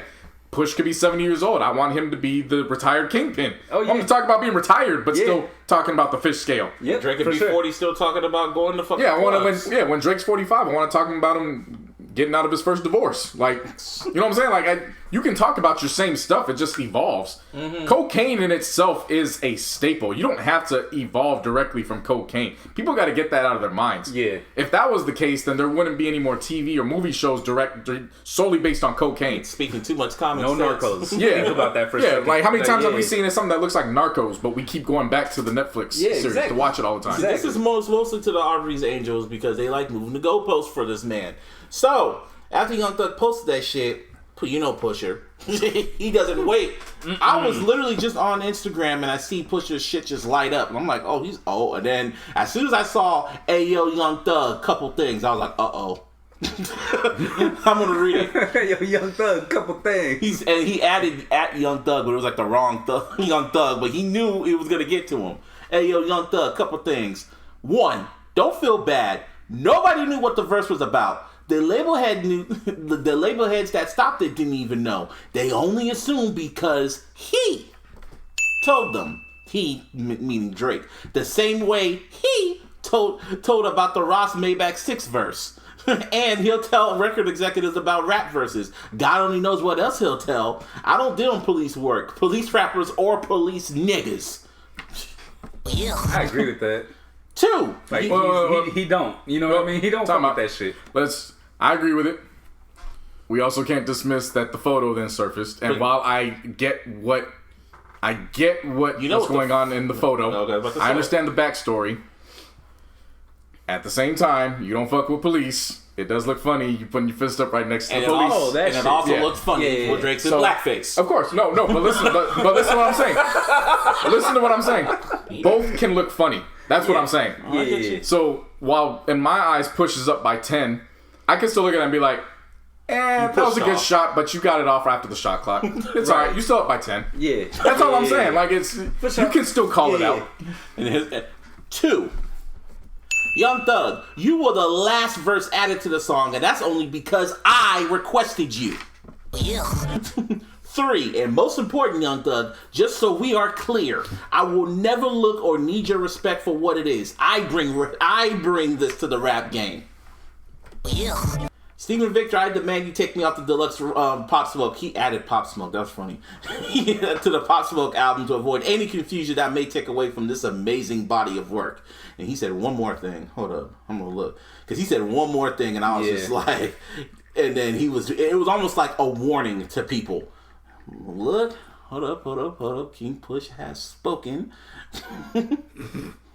While I'm looking for it, y'all talk. I mean, there's... Well, I mean, I don't want to overstep my bounds because, once you do find it, you're going to be like, hey, the only thing we have to go off of is when Thug responded to this, and it's kind of jumping the gun, so... I know, because it was. I think it was one thing that probably just, like... It probably struck a nerve. Oh, the last thing he said was... Oh, yeah.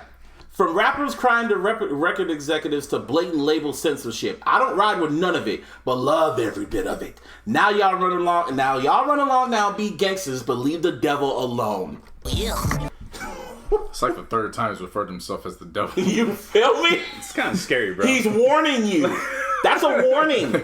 He's referring to himself as the devil, and his son's middle name is Bricks. Like, this isn't a nigga that's... This not a nigga you want to fuck with. Do not fuck with this guy, bro.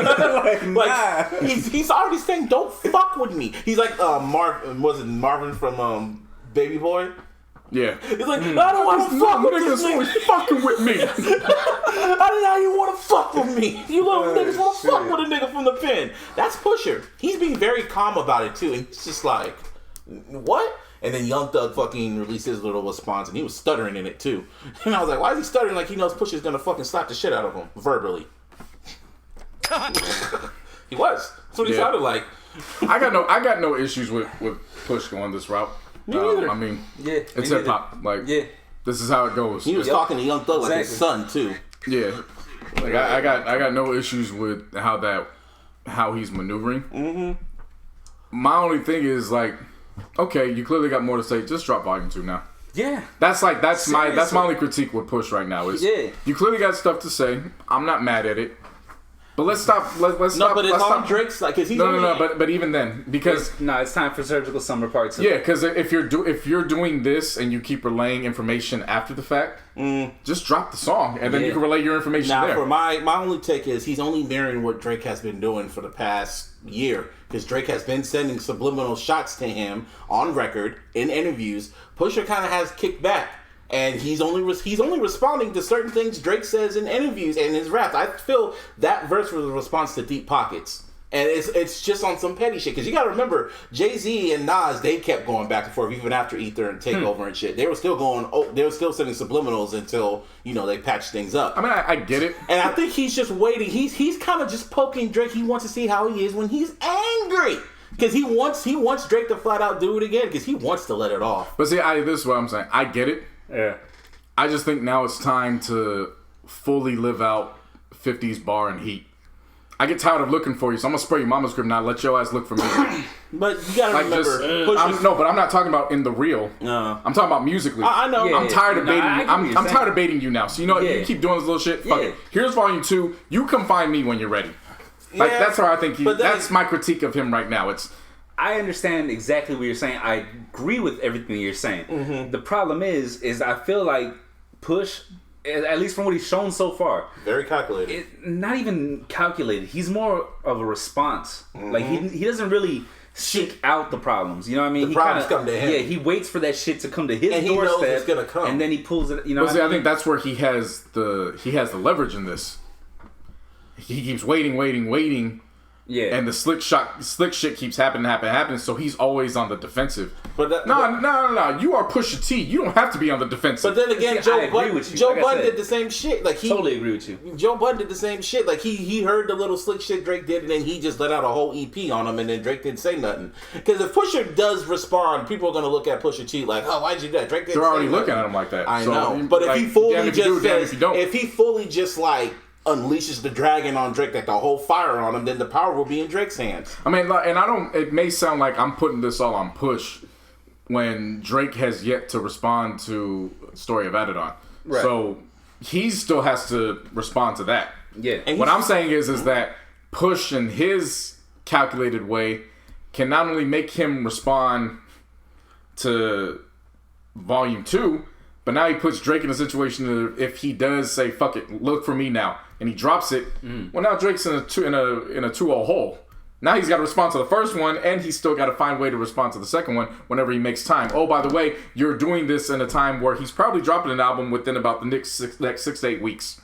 Maybe. So you're kind of, again, if you're going to be calculated, you can derail his next album by doing this. Yeah, but, he doesn't have to stay on the defensive. You can get off the offensive. I get what you're saying. Yeah. But, let Pusha play the game he wants to play. This is the second verse that got fucking blocked. First was Maybach Music 6 announced this verse. But see, that's what I'm saying. That's why. Because Drake, and he's saying he's doing this because Drake went behind the scene. He's saying. That's why I would say it's time to get offensive.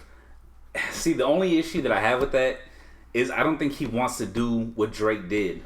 Yeah. Drake is kind of baiting him too. He doesn't want to go back to back, quote unquote. Mm-hmm. You know what I'm saying? Yeah, he doesn't want to do that. But there's differences in that.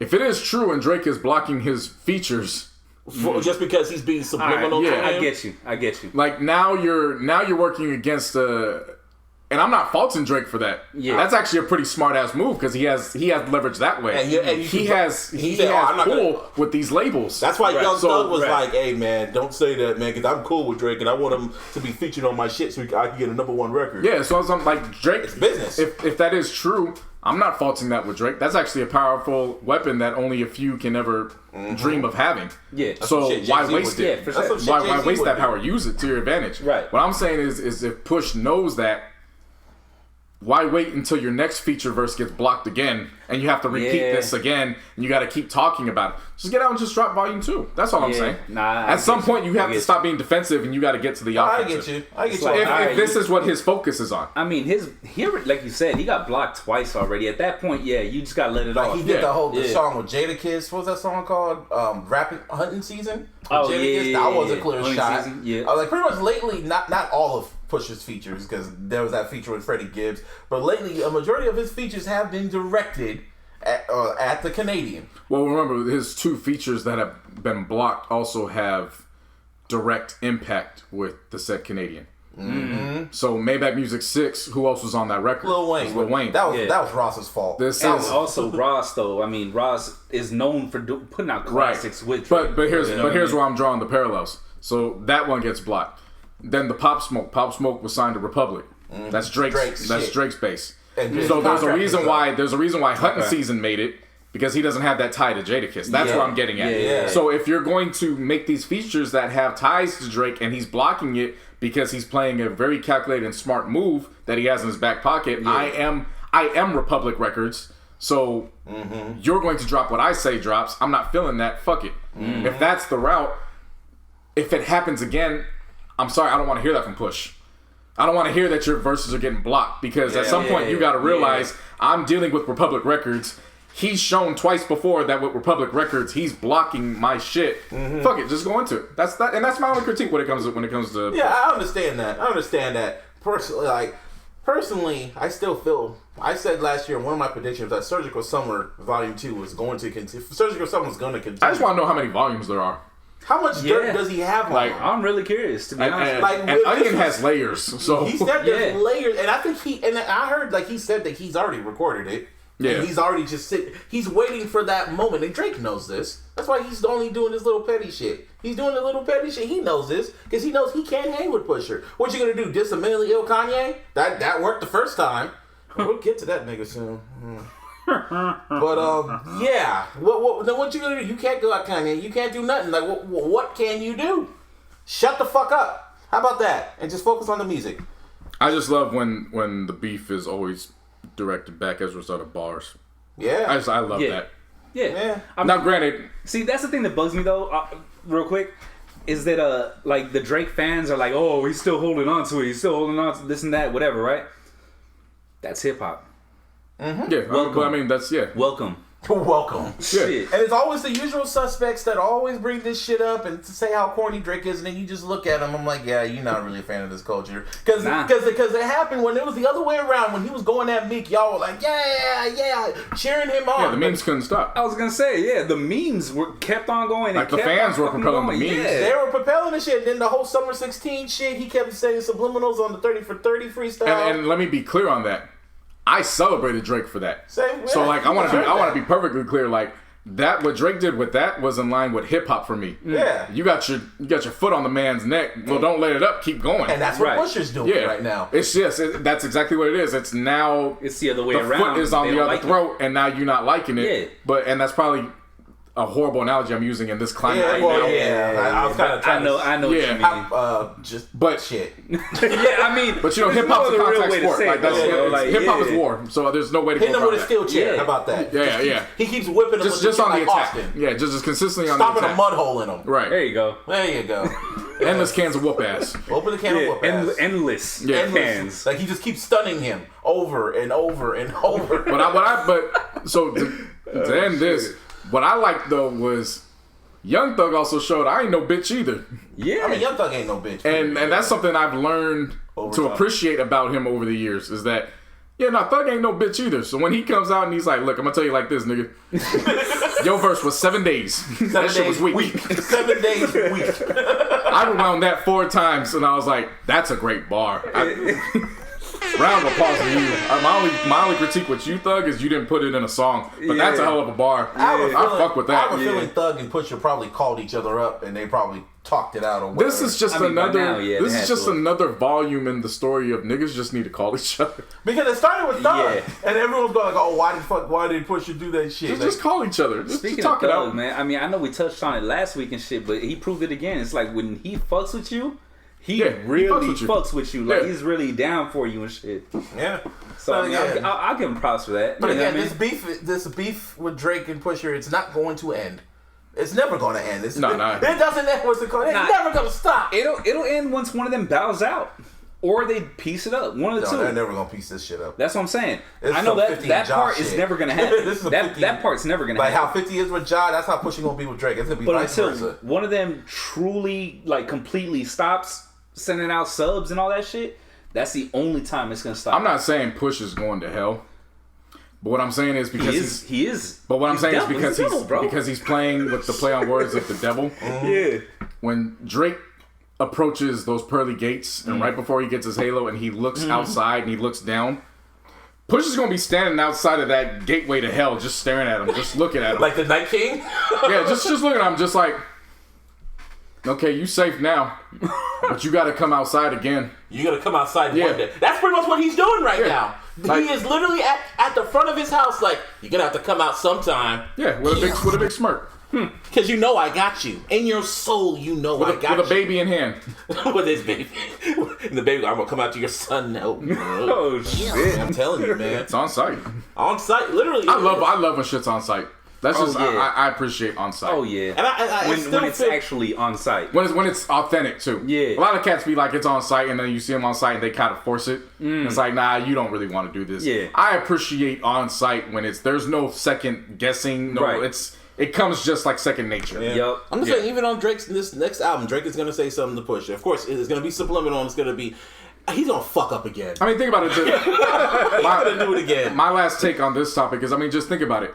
They've been going at it as a result of what happened between the Clips and Wayne. But we've gotten to a point now where this is one of those beefs where nobody questions, wait, how did this start again? No, nobody. We don't give a fuck how it started. It's we just know we've known for so long they don't like each other. So all right, fuck it. That's just how it is. Yeah. Nobody questions the origins anymore. Yeah, that's how on site this is. I appreciate when you mentioned like when you mentioned my parents, when you mentioned my parents, my baby mama, my porn star of a baby mama, and my child I did not want out in the open. Yes, it's on site. And best friend. And you said my best friend is dying. It wasn't like he said he wants him to die. He's just letting you know he's going to die. And what's funny about that, even in the interview. Like, it's fucked up. In 40's interview with Rolling Stone, he said like last year he was literally like hunched over. Yeah. And I was like, oh damn, you evil Push. Yeah. Pusha T has not lied once. That's one thing he said. That's what I was just about to say. He has not lied. Yeah. That's the other thing that bugs me, dog. Man. What? The fact that people call that shit, the story added on, they call it gossip. Gossip rap. Well, just Drake like, can't bro, say this. it's not gossip when it's the truth. Like, he ain't say one lie. Because it's only gossip because at the time they didn't know the truth. Yeah, I mean you could. No, that's what I'm getting at. Yeah. They hold on to the narrative of gossip. Yeah. Because when all this information was released, it wasn't confirmed. Yeah, exactly. Once it was confirmed, like you said, it's no longer gossip. But they're holding on to the one little before. Well, they're holding. It's the one little glimmer of hope that they have to use against Push, where it's like, this is gossip rap. And it's like, well, yeah, it was quote unquote gossip until it actually came out the truth. Now it's no longer gossip. He actually told you what was happening behind doors. Yeah. So now either you're going to accept that this is truth, or you're gonna hold on to the gossip because you're protecting something much deeper, which is you're protecting your views of yourself because you project and you see yourself in Drake. Once exactly. Again, That's a ding. To that shit. That's a ding. And what's it called? And like I said, I'm like, damn, that's my point because you just aced all that shit. That's what I do, man. That's what I do. No. It was just like, oh, that's your point? Let me take that. Hold that for a minute. You feel me? I looked at you the same way Push looks at Drake. Pause. No, but like I said, man, it's damn. I was gonna say something but you just proved the point. Yeah, and no, Volume 1, like what's it called? Story of Adidon. That was just him warming up. That's the scary. That was thing layup about line. that. Yeah, he's at the layup line. That was that was just a layup. I haven't even dunked on you. And you have shit in your closet. And I know something. His warm-up's still on. He ain't took off the button pants yet. Like I haven't even gone that hard. Yeah. That's the thing about that record. Like, it was so quick and it was one verse and he was just very, very direct. What do you think about nigga bowed out before the starting lineups were even called? Like, this was during warm-up. This was during warm-up. And then he was like, you know what? I'm going to go to my dad. I'm going home. He saw him like Red and Friday. He said, no! And walked out the fucking arena. No. Yeah. And then did a fucking video and then went back to Degrassi. Yeah. Because he did the I'm Upset video. I watched that the other day. Oh, yeah, that's right. I forgot about that. Yeah, he did. I forgot what you were talking about. Right after. Oh, man. That song is still so trash. Oh, of course. The video's But great. anyway. This goes into... This is a good segue. I just find it funny that Push, as the president of good music, always seems to have beef with those who are connected to Kanye. And it's funny because on one hand, it's like, I can understand how people who are anti-Push see that as a problem. I can also see it from the other end how it's a positive because as wild as Kanye is, and he tries to do everything he can do in his own frame of mind that works, Push is his personal gatekeeper.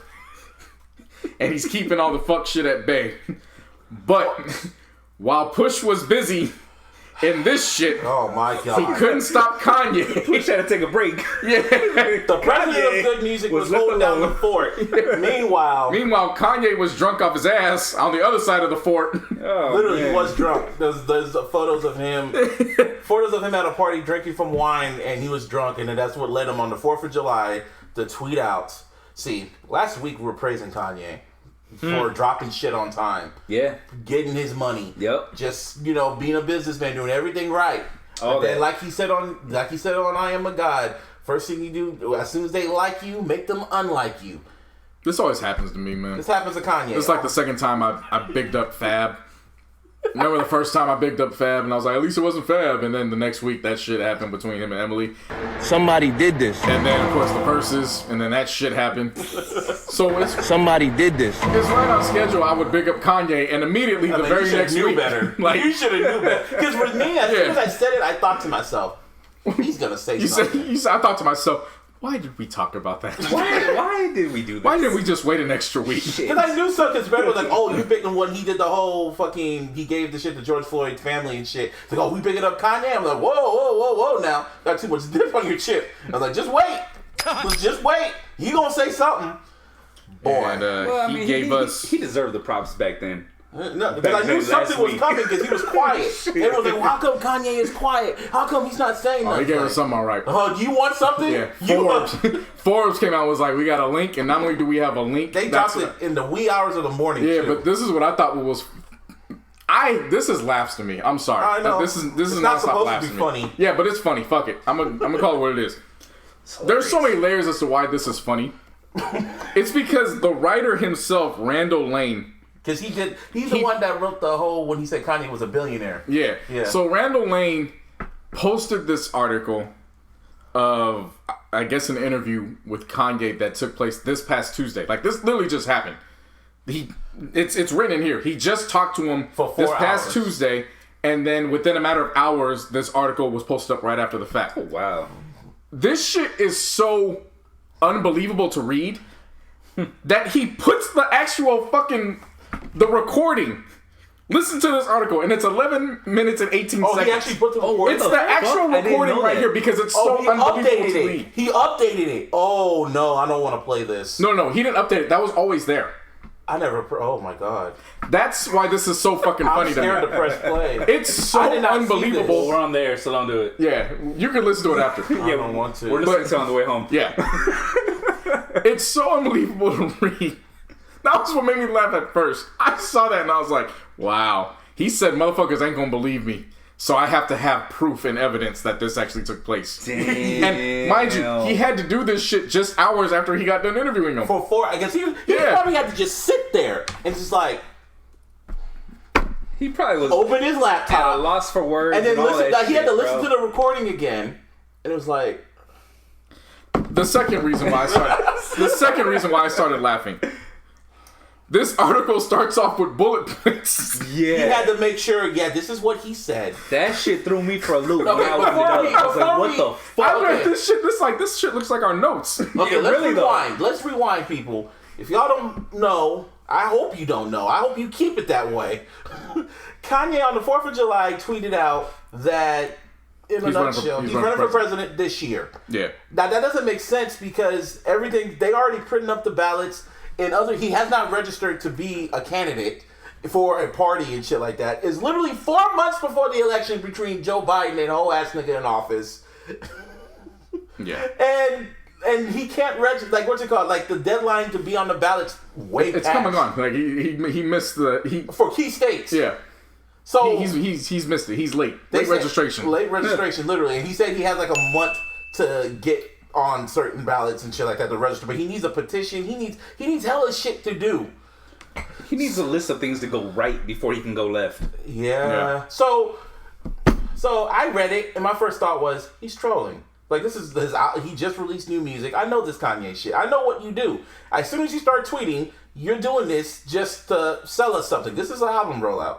I just wrote it off. Everyone else kind of low-key wrote it off because he put hashtag 2020 vision. And I'm like, he said 2024, so he's just looking to the future. Whatever. Then this interview drops. We're going to go through this. No. Before you go through it, I want to get to my third reason why it was last before I even actually got to that. Again, the bullet points is just like whatever. But it's the first bullet point. Yeah. That he's running for president in 2020 under a new banner. The birthday party. With guidance from Elon Musk and an obscure vice presidential candidate he's already chosen. Like anything I've ever done in my life, says West, I'm doing to win. Not I'm going to win, I'm doing to win. I thought that was a typo. He literally just, I'm doing to win. Like The birthday party. And right when I read that, I was like, what, this was like 11 o'clock at night? This is one of the reasons why I stayed up late last night. Yeah. I read that and I was like, oh nah, see, hold up, nah. Now I gotta take off the shoes. Somebody did this. Let me, this was one of those ones I had to read. I had to take the hoodie off. Like, it was like, nah. What's the power for niggery button? Oh yeah. There's powerful niggas. Yeah, no, like when I had to stop, I had to close it, exit out and open it again because I couldn't believe what I was reading. Like this, I was like, this had to be fake. This is satire. No, this is real. Yeah. The only reason why I'm speaking so much is because I know it's a struggle for you. No, it's not no struggle. I probably shouldn't say struggle. It's just, I know it hits your soul just a little different than it hits mine. What do you mean? Just because that's your boy. We're two different types of Kanye fans. Oh no. That's what I'm saying. I told you I've already checked out. No. But listen to what I'm saying. I'm a Kanye fan that can rank his art. You're a Kanye fan that can't rank his art. All the way up to Life of Pablo. So that's what I'm saying. We're two different Kanye fans. So I know this kind of hits you differently than it does for me. That's the only reason why I'm trying to speak so that way we can just get there. Because as the article finally progresses and there's a little bit of writing, my God, he deads that shit, and then he's like, you know what? You're just not gonna believe me if I write this in full article mode. So I'm just gonna put this in little subsections, and I'm gonna put his quotes. What section should we start? Well, okay. Good news. He's not a Trump supporter no more. Yay! And that's where it stops. Yay! What part are we gonna go to? Like, he's not a Trump supporter, but on his first subtopic, when it reads on his natural political party, he says, "I would run as a Republican if Trump wasn't there. I will run as an independent if Trump is there." What kind of shit is that? Okay. On his previous support for Trump is the closest president we've had in years to allowing God to still be part of the conversation. Chris Tucker. Or that. That works. On his MAGA hat moment, you read that shit. One of the main reasons I wore the red hat as protest to the segregation of votes in the black community. Also, other than the fact that I like Trump hotels and the saxophones in the lot. What the fuck, bro?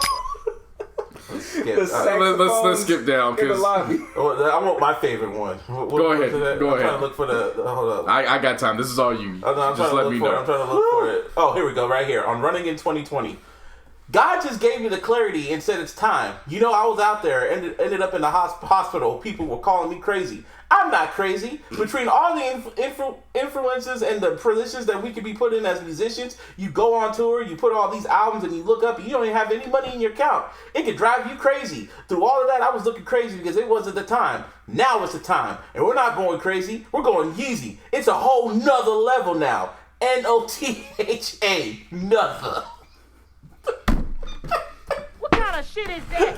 Motherfucking spelling bee champion and shit from the hood. Like, what the fuck? No, because at first when I read it, he put another. It's like, did he? And then when he spelled it out, I was like, oh my God. On his foreign policy. Kanye spelling it out too. You know what I mean? On his foreign policy, I haven't developed it yet. I'm focused on protecting America first with our great military. Let's focus on ourselves first. On Joe Biden, a lot of times, just like political parties, they feel like all blacks have to be Democrat. This man, Joe Biden, said, if you don't vote for me, then you're not black. Well, what? Well, act like we didn't hear that? We act like we don't hear that man say that? That man said that. It's a rap, R-A-P, rap. We're going to walk all the people. Jay-Z said it best. For the other candidates, I just gracefully suggest y'all bow out. Trump and Biden, gracefully bow out. It's God's country. We're doing everything in service to God. Nothing but God no more. I'm in service of our Lord and Savior, Jesus Christ, and I put everything I get on the line to serve God. On his other priorities. On developing policies?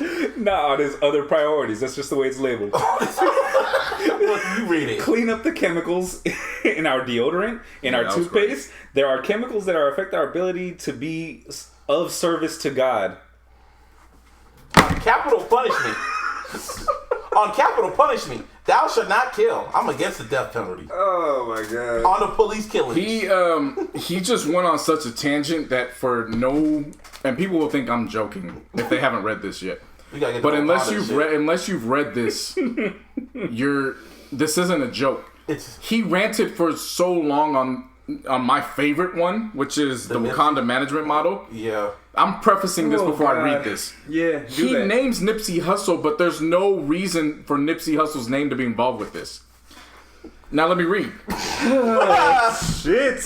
Again, this is the subtopic on the Wakanda management model. Once again, this is the subtopic on the Wakanda management model. My God. Yes. The Wakanda management We don't do model. that here, in the words of T'Challa.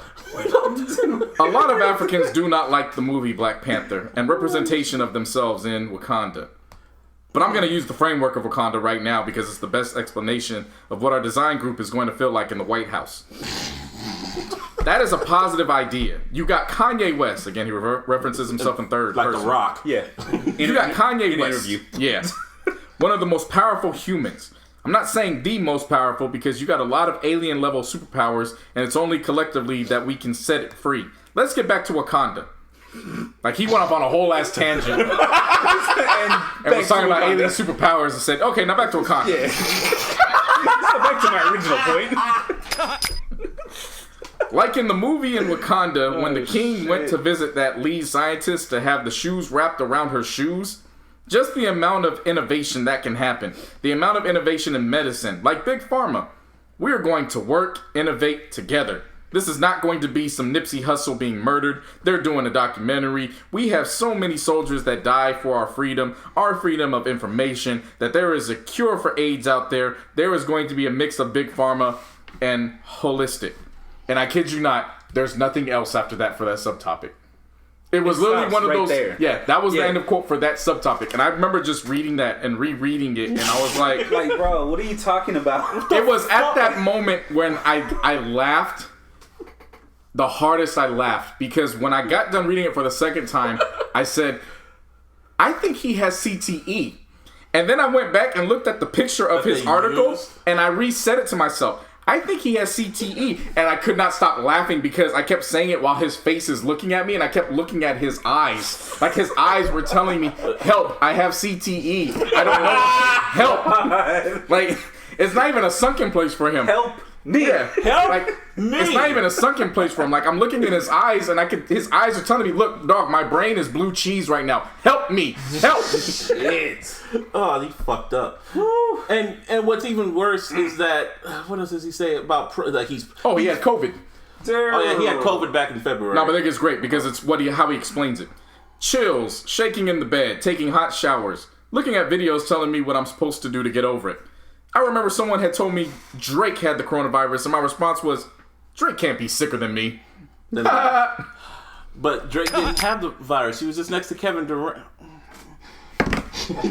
But see, that goes back to It's like that. Like, it's like. see that, but that's what I'm saying. That's the tie-in. Bruh. That's the tie-in to Push, where Push is handling everything on the front line.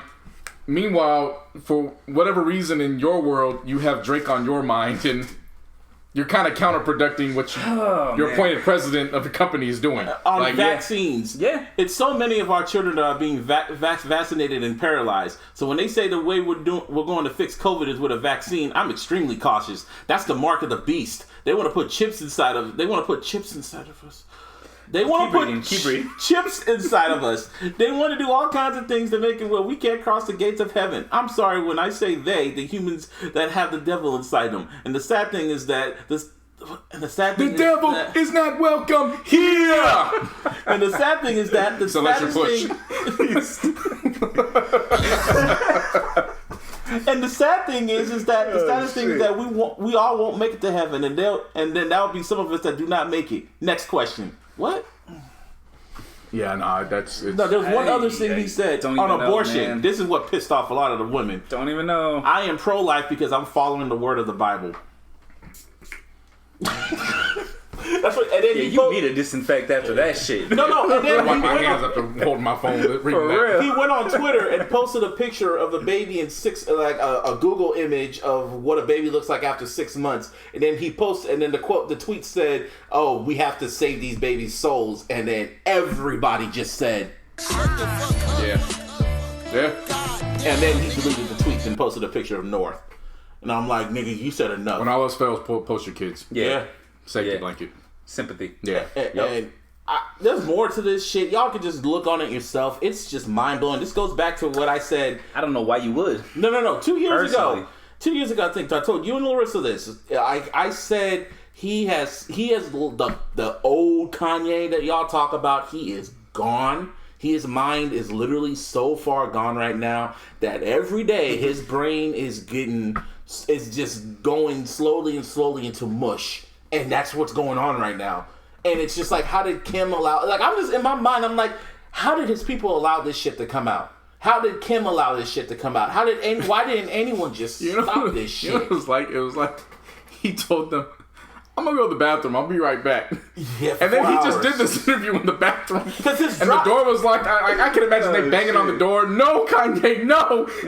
And he's like, they gotta hear my thoughts. I gotta get this to the public. We're running for 2020. Because he said this happened Tuesday. So, damn. So, yeah, he didn't know. And I think the interview was like, so you want me to post all this? Yes, I want the world to see this. Are you sure? Yes. Yeah, and Randall was like, I mean, I'll post it, but I gotta put some of this recording on because no way people are gonna... Like, I'm telling you, he probably was in the middle of transcribing all this and he was like, nobody's gonna believe me, so let me... Yeah, I gotta cover my ass on this point. And people are saying, like, I was looking on Twitter, it's like, no, white people don't need to record. Kanye needs to stop talking to white people. I'm like, no, because every black person has tried to talk sense to him. Big Boy tried talking sense to him. Charlamagne tried talking sense to him. John Legend tried talking sense into him. Fucking Consequence, GLC. Van Lathan. Huh? Was it Van Lathan? Yeah. Pusha tried to talk sense into him. Is Van Lathan the dude that used to be at TMZ? Yes, Van Lathan. Yeah. That's how he got famous. Pusha tried talking to him. Tyler Kweli tried talking to him. Rhymefest. A lot of niggas, they're like, this is like the Mortal Kombat. Like, every nigga has failed. Huh? This is like a Gordo or Shang Tsung. Like, every nigga has tried to they failed. They failed trying to do this. Like he's not listening to nobody. He says, you can't give me any advice. Like, he is literally marching to the beat of his own drum or beat or whatever. And people are saying, like, Kim is, like, backing him 100%. Nah, man, I feel Kim is just scared to leave him because she's scared for him. Like, if she leaves, he's probably gonna off himself. Oh my god, man! He's really gonna lose it, huh? I said if she leaves him, I don't know what the fuck's gonna happen. That's the scary part. I think she's scared to do that. That's my theory. That's just a theory. One thing I will say though, you mentioned why didn't Kim stop him? Kim couldn't even stop the goddamn sex tape from coming out that she owned. Oh my god, She owned the shit and couldn't stop it. Ray J owns it. Nah. Keep going back to that. I will always go back to that. That's how she even came up. Nah, but that was pun intended. That was a respected moment in her career, because that's when she realized, since I can't stop it from coming out, let me fill my pockets as a result of it coming out. Mm-hmm. So she made the play that was the only play valuable to her. But that was when she wasn't Kim Kardashian in everybody's eyes. Yeah. That was a different Kim. That goes back to what we were saying in, you either start like the Griselda model, which is indie all the way, or you go the Drake route, which is you're not who you are later in life, but you build your empire up to that point. Yeah. For me, I just look at it from, I don't want to say he would off himself, but I would definitely say he would be talking to Elon Musk about getting one of those robotic women to carry with him in public. Oh shit! Like he would do it. Speaking of Elon Musk, I could see that shit. After the interview came out, people posted that the clip from the interview to Elon Musk, and Elon Musk is. So I guess we have a lot more not in common than I thought we did.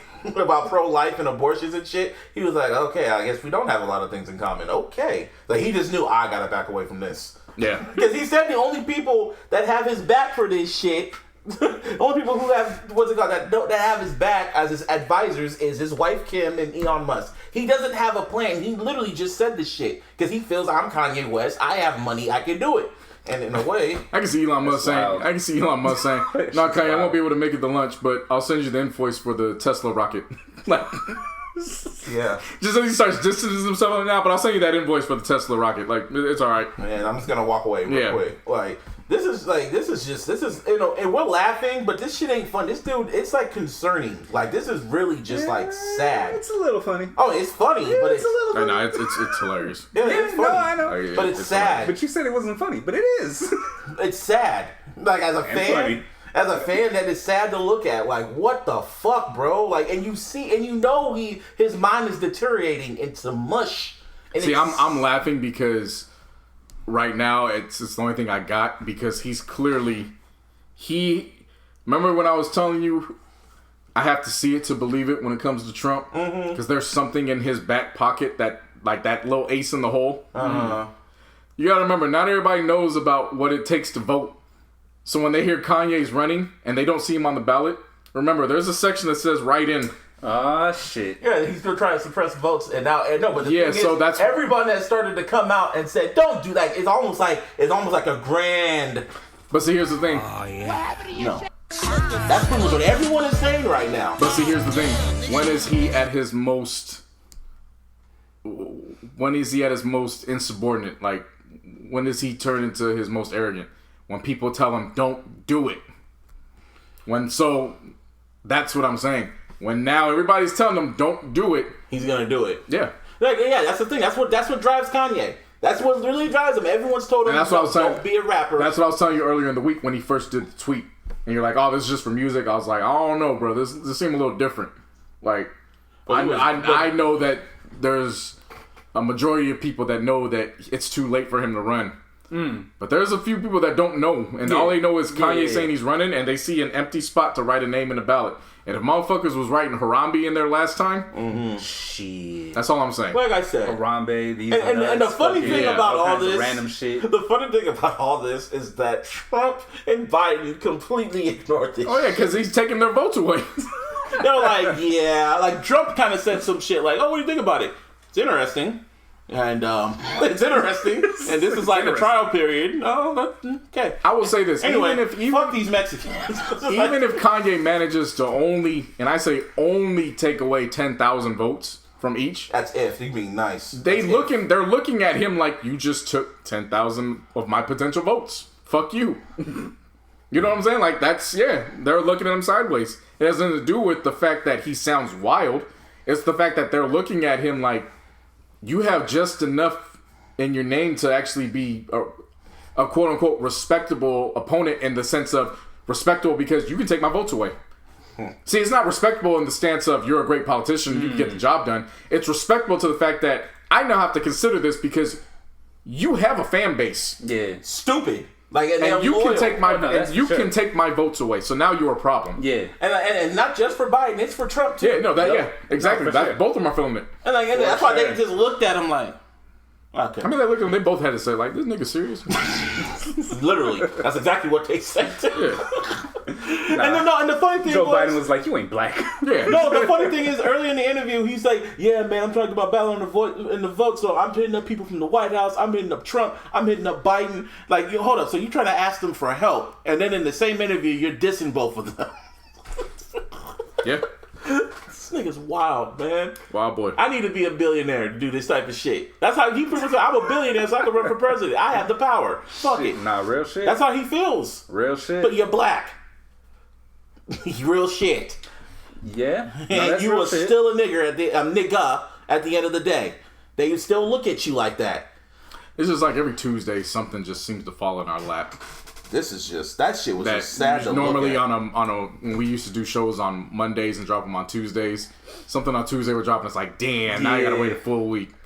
Now when we do our shows on Wednesdays and I see the news pop on Tuesdays, I'm like, oh, that's our ace in the hole right there. And this Kanye news, It was in the 11th hour. literally just fell in our laps. In the 11th hour.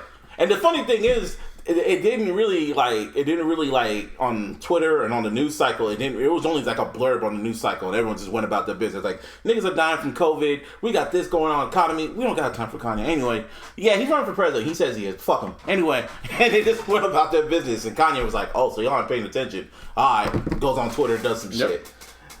What the fuck, yay? Make him like you, then make him unlike you. That's Kanye's motto. Like, I knew something was coming. I knew it. I knew it. Yeah. Anyway. In this instance, they're trying to figure out what could be the next Verzuz matchup. And T.I. has gotten ahead of the game. And he has issued an official challenge to none other than 50 Cent. I have a feeling we kind of, not predicted it, but we said like... I would imagine that when 50 said that he wants to challenge Snoop, I then could we imagine said Ja, and then we talked about 50 and Ja, and then I remember I think it was either I was talking about it, I was talking to Lamar about it, but I feel like we said like 50 versus T.I. could be. What I'm saying, I don't doubt that it was said. It was probably just probably got brought up and we didn't think much of it at the time. Yeah, pretty much. Glossed over it. Yeah. So T.I. issued the challenge to 50. Then he went further and said he could bring. Look at that, partner. You could bring your extraordinary gentlemen of label executives with you by the name of Andre Young, professionally known as Dr. Dre. Oh my God. Or Marshall Mathers, known as Eminem. Marshall and the Bruce mighty Mathers. Slim No, you gotta Shady. say the whole name. Marshall Bruce Mathers III in that voice. Marshall Bruce Mathers III. Like this, I could. Marshall Bruce Mathers III. The third. So why he issued that challenge, I don't know. Yeah, why do you say 50 of all people? And then, which I mean, there's nothing wrong with battling 50. Yeah. Or issuing the challenge to 50. It was then you bring that up. So then 50, being 50, he then took Twitter and the first thing he asked was, is this nigga on coke or crack? Like he asked, like he straight up asked, like, is he on that? Like, okay, all right, bet. And then what I didn't realize was something took place on, I don't know if it was T.I.'s podcast or a radio show. One of 50's people was on there, and this just happened over the past week or weekend. And they said T.I. was kind of was loose at the lips in regards to 50. Really? Which is what ended up leading to what 50 did today. Oh, so So okay, there was, because when I woke up and saw that 50 posted, of course, the infamous video of T.I. in that commercial for the police. Oh, right. And then it ties into the song on Terminate on Sight when 50, who has been at the forefront from day one, talking about, I don't know how he only got a year without snitching because I got the best lawyers in the game. They said the best we could do was 9 to 10 years. Yeah, I was a little confused how it escalated that quickly. But apparently that's what the word was. T.I. was talking loose at the lips about 50, and then 50 got word and was like, okay, cool. Well, let's just play that game now. Yeah. I got you. Because you know how 50 is. If you talk slick about him in any way, he will match your energy times 1,000. And it was at that point why I realized and why I have changed my mind about him battling Snoop. It hit me right off the bat. Oh, that's why he wants to do it. He respects Snoop. He looks up to Snoop. Okay, now that makes sense. Well, for fuckery, I would definitely like to see 50 and T.I., but to play it safe, let's probably go with Snoop and 50, because that's a more controlled environment. Because if 50 don't like you, I can tell you what's going to happen. There's several ways that this could play out, because I do not believe this battle is ever going to happen. Nope. Especially after what's taking place now. Even when T.I. saw 50's response and then tagged Timbaland and Swiss and said, let's get it, he fell for the bait and all that, I can tell you what will take place if this does occur. T.I. will come in at some point and he will play Blurred Lines. And 50 will have to say, hey, that's good. Let's see how Marvin Gaye's estate feels about that. And he's going to open up the door, and Marvin Gaye's estate's going to come out and look at him for playing the record. That's one way it can go. do some shit like that. I could literally That is see him one way doing it can go. And he'll be laughing but T.I. too. is not going to play that fucking record, It doesn't. bro. It doesn't matter. No. Let's just listen to. I'm just giving you. This battle's not going to happen, so it doesn't matter. All right, so this is I'm all just like giving you fucking scenarios. Yeah, hypotheticals. The second way this can go down. T.I. then plays No Mediocre. Mediocre. Okay. Oh yeah, I know what you're saying. And as he's doing that, 50 finds a way to implement Tiny. That's the second way that can go. And he can also do that by playing one of his mixtape gems. Because remember, 50 got the mixtape gems. He could play that track Fat Bitch. That's another way that can go. Shit. Yeah, I'm fluent in 50. I'm fluent. I know 50's catalog. So I'm telling you, this is just these ways to go. Right. Another way this can go. 50 is at odds with Floyd Mayweather. Oh, hell. 50 would patch that up within a millisecond. Just that way, when T.I. starts running off at the mouth, he opens up the door, and here comes Floyd. Yeah. Now let's see how you play under pressure when it's in front of you. See, There are just ways that 50 will make. There are just ways that Honestly. 50 will just not make it about the music and his look. In his mind, in his, it'll in be his about the warped entertainment. mind. And in his Yeah. and what's crazy is, as wild as his mind is, it's a battle, so everything's fair game. It is a battle. Yeah. Is it not? No, you're right. He was. You're right. And the thing was, 50 didn't ask for this. T.I. called 50 out. So why are you getting mad at me for And responding? you talk slick about me. Yeah. And you know I don't do this music shit. I make it personal with you. Yeah. If I like you, yeah, I'll do the whole battle shit and I'll laugh about it. But in reality, if you fuck with me, I'm going to fuck with you. And I'm going to make sure you will hate me forever. When it's beef forever. He's only patched up with only a few people. That's Fat Joe and Jadakiss. He has. Game, technically. So yeah, Game kind of. Technically. I think Game was too crazy for him. So he was like, you know what? I'm just going to patch it up and you do you. He's like, I'm going to do me. You did like a whole anthology series. And you're crazy, and cool. niggas died, and people died over the whole beef with him and Game. Yeah, So he's like, you know yeah. what? I'm gonna be over here. I'm gonna fuck with Ja, because Ja's a bitch. I mean, look, I He got like he knew that Game wasn't a bully. What's it called? That Game was a bully just like him. Yeah. Yeah. Somebody said it best. They said 50 in many ways is like the hip hop Trump. He could be dead wrong in what he does, but he gets away with it because that's his brand, and we've excelled him to the top in his prime for having that brand. I get you. And the thing- So how do that we makes look? sense. How do we look going against him when we gave him that platform for his brand of I'm on the attack, and if you're in my way, fuck you. Right. And 50 has no friends either in the industry. He has very, very few friends. He dissed pretty much everybody. People don't fuck with him, but 50 got a lot of fuck you money. So he got the whole, he got the networks, the whole shit with Power, the fucking Power, the vitamin C shit. We haven't even talked about Vitamin water. Vitamin water. We haven't yeah. even talked about his ace in the hole in this battle. What T.I. could then come out and do song, and it could seem like he has the edge, and 50 can come out with that Fox contract, that new TV show that T.I. starring in, and say, hey, I don't like how you kind of moving right now, and rip the shit in front of his face. Do not put it past 50. Remember, T.I. is going to be acting in 50's show for Fox. Oh, that I did not know. I didn't know he was going to be on his show. I thought he was going to be like on his... producing it. That's 50's No, show. I didn't know that he was going to be on that one. 50 That's what I'm saying. 50 is extremely 50 has... I got you. That's what I'm saying. I see. 50 has... You're giving him ideas, man. But that's what I'm saying. This battle's never going to happen. It's not going to happen. I know, Yeah, but still, 50's like, Like, you don't think he's already thought... Look, I can relate to 50 because 50's a Cancer too. Yeah, that makes sense. Cancer's is... Oh, it was his birthday the other day. Yeah, happy birthday to 50. When we loyal to you, we are loyal. But if you fuck with us, or Cancer, same with Scorpios too. Yeah, but if you fuck with us, then the trust is gone and you're enemy for life. Period. That's how we move. That's how Scorpios are too. Like that's just, so why do you think Drake is so petty? I fully understand where he comes from. Mm-hmm. Like I don't evoke that type of petty publicly. Yeah, but I have it in me. Same here. You know what I'm saying? Like I get it. Same here. So when I just saw the tweet and his Instagram post just from today, I was like, nah, he's got multiple ways he can go, and it's not gonna end good. It's gonna end on some personal shit. And niggas gonna start fighting on Verzuz, and that's gonna be that. So just leave 50 alone, and that shit's over with. Don't bother him.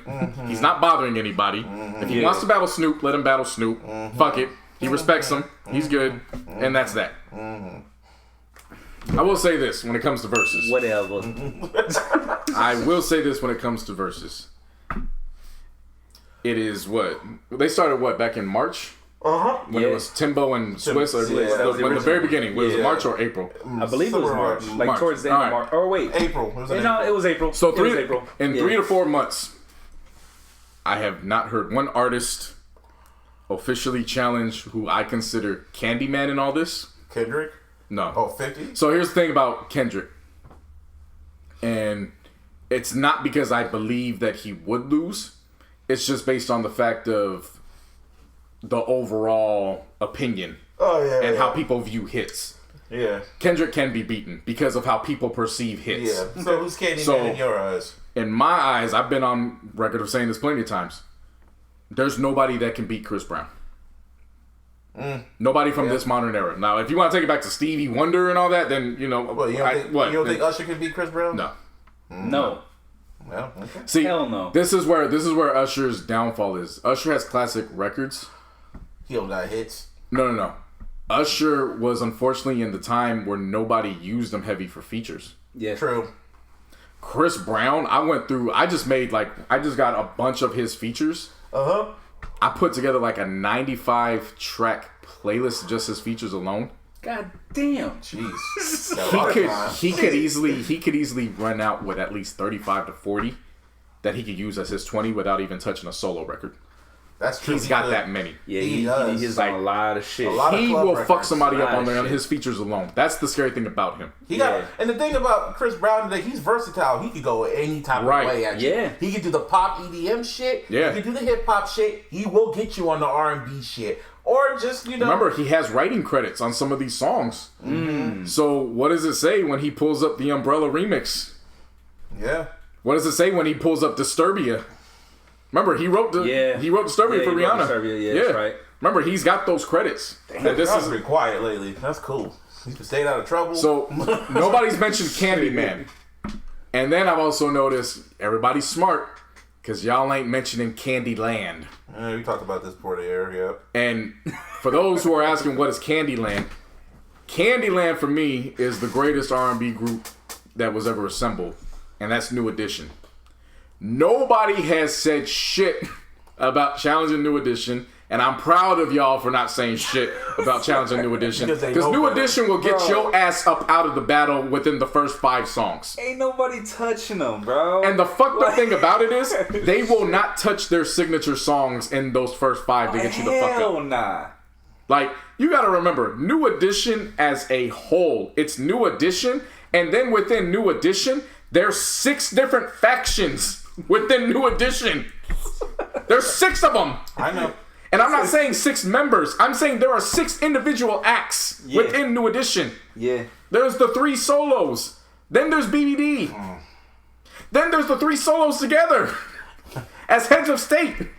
And then because of the beef that's going on within New Edition right now, where they can't figure out who the hell can use the name. Oh my God. They took BBD and they took Bobby. And they formed Ronnie, Bobby, Ricky, and Mike. I just read this right now. I know. With New Edition, it's like August. Another person. It's not even fair, bro. Another person they keep saying is Candyman is Hov, and I'm like, I've said it before, Snoop. Well, I would like to see that. Hov can be beat. Hov can be beat. And it's like everyone has this whole image of Hov as he's the God MC, which he is. But no, he's not. Rakim is. But anyways, but you know from his fans. And I don't mean that in any disrespectful way to Jay.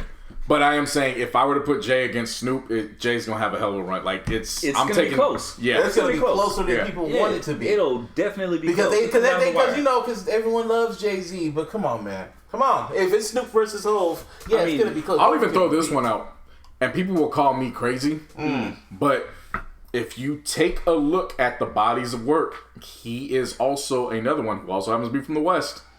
He is one of them that could go toe for toe with Jay. If you think about it, Who? E40. Yeah. E40 can go toe to toe with Jay. Yeah. He has the hits to go toe for toe, and people outside of the West can act like that's asinine and that's blasphemy. Nah, bro. There's a reason why E40 is still around the same way why Hov is still around. Yep. Oh yeah. And matter of fact, E40 started earlier. Yeah, and a lot of people will say this about 40. E40's gotten better. Same with Hov. Like E40's first decade of work compared to his second decade of work. Oh fuck. He gets better. E40 versus Hov, that would be a good matchup. And I mean, to the Bay Area, us the for West sure. Coast, You know what I but mean? to Yeah. everybody else, they're gonna laugh. to everybody else, they're gonna laugh until them Yeah. songs start playing, and then you realize, oh shit. That's true though. That would definitely bring a lot of shit to light. You know what I mean, as far as E40 goes. Because I was thinking about the Too Short E40 that everybody was calling for, and I was like, nah, I actually want, as good as it would be for the Bay to have that, right? I would want E40 and Too Short to go up against some New York guys. Just that way we can start putting an end to that New York bias. Or it's like, nah, bro, we got cats out here that will put your main cats. They'll give you a run for your money, if not put them on their heels. I'm just thinking about the fuckery of E40 because it'll be like people will look at Hov like the what's it called? Like they'll look at E40 like the underdog and shit, and I'm like, you don't know E40. Oh yeah. Twitter would he'll just come be out like like Rocky, bro. Straight up. Twitter would just You know look what I mean? at. They'll just be like, "While we having this battle, Hov is better. He's the god MC." That's what I'm saying. Until you start playing the songs. When the songs start playing, all that shit shuts the fuck up. But see that what you said earlier about the New York bias, right, or killing the New York bias, right? That's why I feel like I really want to see T.I. versus 50. Because y'all could say that 50 will take that shit. Personally, just record for record, T.I. has the catalog, bro. You know, I'm not going to say to win, but definitely to be right there at the very end. T.I. and 50 definitely deserve to be in a battle with each other. If I'm going off of 20 records, I'm taking 50. Yeah, me too. Anything more than 20, I will take T.I. because his longevity calls for that. But those initial... I think the 20 even would be really No, I'm saying close. it's a good battle. Yeah. But I was going through Get Rich or Die Trying. Okay. 50 can give you 8 legitimate tracks from Get Rich or Die Trying. And he's not even touching his G unit shit. There is at least 3 or 4 records on Get Rich or Die Trying. It does not matter what T.I.'s playing. Oh, it does what not records besides come on, man. T.I. will play, or I'm sorry, 50. What up? I'm putting In the Club to the side. Yeah, it's obvious. Because that's obvious. Yeah. T.I. cannot respond to Many Men. Nope, no one can. Many Men is attached in our hearts and souls because he can't respond to What Up Gangsta either. What Up Gangsta is one of them. There's another one that he just cannot respond to. And that's Heat. I know you were going to go. He knew you were gonna say Heat, bro. Listen, you love that fucking record more than anybody. It's not even the verse. It's not even that bar anymore. Yeah. When I was listening back to it, I just realized I was like, wait a minute, I completely forgot the biggest thing about why everybody went crazy about this song. The fucking beat is a gun. Yeah. Yeah, I know. Everything about that song is heat, literally. Like literally everything about that song is heat. T.I. has no answer for that. He doesn't. I don't know. He can't respond to that. I was gonna say, fucking, you want to talk about how Get Rich or Die Trying has about 8 tracks. Yeah. Urban Legend probably has about the same amount of tracks. Urban Legend. So I went back. Urban Legend has a solid 5 for me. Okay. A solid 5, and I think he has 2 to 3. Where and then on King, there's a good 2 or 3. Paper Trail too. Paper Trail is about Paper Trail has 2 or 3. Paper Trail has a couple. But see, because I'm taking bias out because again, I'm only more so focused on 50s antics. No, not necessarily the antics, but you have to focus on 50's beginning of the career because while I think 50 got better when he did the Caroline deal and he was quote unquote independent. So this is after Shady when he did When he did War Angel, when he did what was the Animal one? Animal Ambition. Animal Ambition. I feel like those were great projects. They just didn't have those big ass hits that. Yeah, they had one song in Animal Ambition, and that was Big Rich Town. That was on Animal Ambition. That's another song I was gonna put up. That's unfair because what's T.I. gonna do for that? We literally heard that song every single week when we were watching Power. That's a win. That's a W. thing. No matter how you, and again, you can say that, but you didn't watch the show. I know. So you're coming from the outside in. That's what I was just about to say. I can't look at that song and say it's a win. Yeah, personally, because you didn't watch the show. But again, there are just certain songs they were tied into our psyche different ways. And we're not even touched the G-Unit records. You haven't even mentioned G-Unit. You haven't mentioned you haven't mentioned his features because he had a track even Magic Stick. I mean, no, that was on his album, wasn't it? No, it was on something else. It's Lil Kim's album. It was on Lil Kim's? Yes. It's a Lil Kim song. It was supposed to be Trina's song, but then it turned to Lil Kim's song. Yeah. We didn't mention that. You didn't mention the 6 songs he could grab from the documentary. Hate it or love it. No, but he wrote 6 of the songs. Yeah. I mean, 50. I thought you meant like a documentary. No. Like, you know what I mean? Documentary. Like I'm saying, 50 has the hits, man. Don't stop fucking with Like I said, it's a good. I'm not saying that he doesn't have it. But no, I'm not saying you. I'm saying in general to the people. Yeah, I like T.I.'s chances though. Still, like but all the shit that you've just mentioned, I still like T.I.'s shit. Like I said, T.I. has a... Like, here's my thing, dog. Like, I'm gonna cut you off, bro. But like, real quick, when it came to that era, and I heard it on Joe Budden's podcast too, right? Whatever. But it was legit. It was true for me. I didn't listen to nothing from like New York shit except for like when 50 would drop something. I'd check it out, but I didn't go fucking crazy over it. The first album, yes. The first album, yes. After that, not really. Like there was some good shit, but it wasn't like fucking super crazy. Now on the other hand, I was deep into Southern music. You know what I'm saying? So like that played a huge part. This is where history takes into effect, because as T.I. was getting up there, everything about King, that's 2006, right? Okay. All that got overshadowed because of Wayne. I'm not saying T.I. didn't do it. Okay. He did. Yeah. It got overshadowed because of Wayne. Right. So while your perception is, I listened to all the Southern music. Yeah. That's true, and you're right. We all were, because at that point, Lil Jon was the producer. Yep. So we all were. Yeah. Some of our attentions weren't on T.I.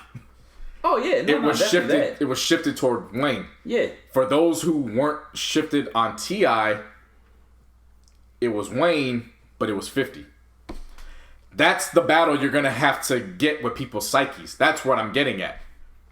It's not all based on. It's not all based on T.I.'s music. Yeah. You're gonna have to remove some of people's attachment to 50's music away to give T.I. that round. That's what I'm getting at. But at the end of the day, 50's impact, while T.I. may have had better songs that aged better, 50's direct impact did something to people's psyche, where that's what they remember. So while T.I., you can remember certain songs from T.I., they don't hit your memory. They don't have that effect on certain people's youth the way 50's music had. That's what I'm saying. But that's what I'm saying. Like, T.I. will give him a fighting chance. I'm the other way around. You know what I'm saying? That's where I have the issue with. Right. You know what I mean? Personally. So, I'm just talking about me. I don't give a fuck about anybody else. But what I'm saying is, for the overall picture. Yeah. Because you're not going to be the only judge. That's what I'm saying. Yeah. No. The overall consensus is going to be T. That's an uphill battle for T.I. Yeah. Because as good as his songs are, he's going to have to not only go up against 50 songs. He's going to have to go up against 50 songs that created memories for people. That's what I'm getting at. But at the end of the day, I get you. Battle ain't going to happen. So, it's just like, I mean, it's cool. It's nice to talk about and shit. But battle ain't going to happen because 50 is just too damn petty. Yeah. So, that's just is what it is. I can't wait for the next Verzuz. If it happens. When it happens. Because they've been kind of taking their time. Some nasty shit. The remains of Army Specialist Vanessa Guillen were found around Fort Hood in Texas. It gets even worse when you realize everything that went around that. Her murderers were indeed her commanding officer that she had Allegedly. Well, you can say allegedly, but I'm going to bring up why we know it was him. I mean, we know, but we have to say alleged. Yeah. You know, for I mean, you can say technically it hasn't been proven though yet. You know I mean, what I'm saying? But like, so that's why I'm saying alleged first. Yeah, that's fine. Technically, yeah. I can look at something and I'm like, I mean, that moves the alleged from me. Right. Okay. So I get you. her murderers at the time was allegedly until this past Tuesday when I looked at it and was like, nah, That's pretty spot on. Her commanding officer was Specialist Aaron Robinson and his mistress' girlfriend. The reason why she was going to expose him was because his mistress' girlfriend was, I think, the girlfriend or wife of another commanding officer. So she's like, nah, that's wrong. So they bludgeoned her to death. Why I removed the alleged is because as of Tuesday, when police had what they felt was enough evidence to go after him, it became this chase and it resulted in him taking his own life when they cornered in on him. Yeah. If you're innocent to me, You ain't doing that shit. nah. Nah. No. And as a result of them finding her body, they found multiple bodies that had been buried. Yeah. So Fort Hood is just a place where you just gotta Know your role. Nah, they know you're wrong. No. I'm talking about if you're in the army. Dismantle that shit. Get the fuck out. Yeah, no, dog. dismantle Shit. it. It's a wrap. It's nasty. Well, that too. Yeah. That too. This motherfucker. More nasties. He's not on here, and I don't want to talk about him. But Terry Crews is once again in the news saying some shit, Fuck and I feel like Crews, bro. No. This is why I bring Terry Crews up. I feel like the Nasty Award should be named after Terry Crews. It should be known as the Terry Crews Award. Okay. Because it's as nasty as you can get. I mean, I guess. Yeah. Because you just said the name and it fucking put a like bitter taste in my mouth. It's disgusting. Yeah. I mean, it's not as So- nasty as the other nigga. No, it is. As R. Kelly? Well, R. Kelly doesn't need to have a nasty award. He himself is in his own stratosphere. Like, He created the shit. yeah. Created anyway, yeah, fuck him. So the Terry Crews Awards for this week include Black Sports online founder Robert, because he's currently getting Me Too'd as a result of former employees posting screenshots that confirm that he was just doing some nasty shit, just creep. He was just a creep, pretty much. Coming on to women, telling them, hey, you could get this Robert experience. Another woman said that she was going to miss a meeting, and they quickly went and was like, oh, she's going to go have sex. And they're like, that's inappropriate to have during this text. And they still went and continued. It was like a group chat. Yeah. Wow. Yeah, he was trying. It was just like hella inappropriate. Like, Yeah. dude, It was like, all right. the fucking women, bruh. So we'll see how that plays out. Yeah, he posted a fucking, like, a response on his Instagram. Yeah, he did like a little presser. I didn't even watch that shit. I was like, whatever. He always seems like a nasty dude to me. He waited. He was responding. He announced a presser, and at the same time was responding to different people who kept saying, "You're nasty." He's like, "Hey, my presser's at this time." What's the presser? I'll explain it. Wow. Whatever, bro. Yeah. Wow. Barstool. Them niggas. I've known about Barstool for a long time. They have that MAGA. Well, not only that, it's just they have that aura around them. Mm-hmm. So Barstool CEO and founder Dave Portnoy. Whatever. Fuck his name. Either way, there was a skit that resurfaced that he did back in 2016, which was in regards to Kaepernick, and he used the hard ER. Well, they asked him about it, and people are saying he gave this half-ass apology. I didn't hear an apology. He doubled down on that shit. Said, fuck you, this is my creative space, I do what I want to do. So much so that then when they came to the Two Bigs podcast... What's Two Bigs? Like it's like its own podcast? It's network? a podcast that they have as a brand of Barstool. Oh, wow. The latest episode they called Barstool. And now it's going to get extremely real, but you can imagine what those abbreviations are. NIGGER. Yeah. Featuring the Minority Report. Entendres everywhere. Yeah. Oh, and it was like they had the nerve to post that I'm at a loss, shit. bro. And it was like y'all, really. It was one of those like I'm not surprised. It was. No, I was far from surprised from it. Like, and to me, it's like universe gonna handle y'all niggas. So it is what it is. It's like one of those. I just kept scrolling because if I look at it, I'm gonna get upset, and you don't want to see me when I'm angry. Yeah. all right.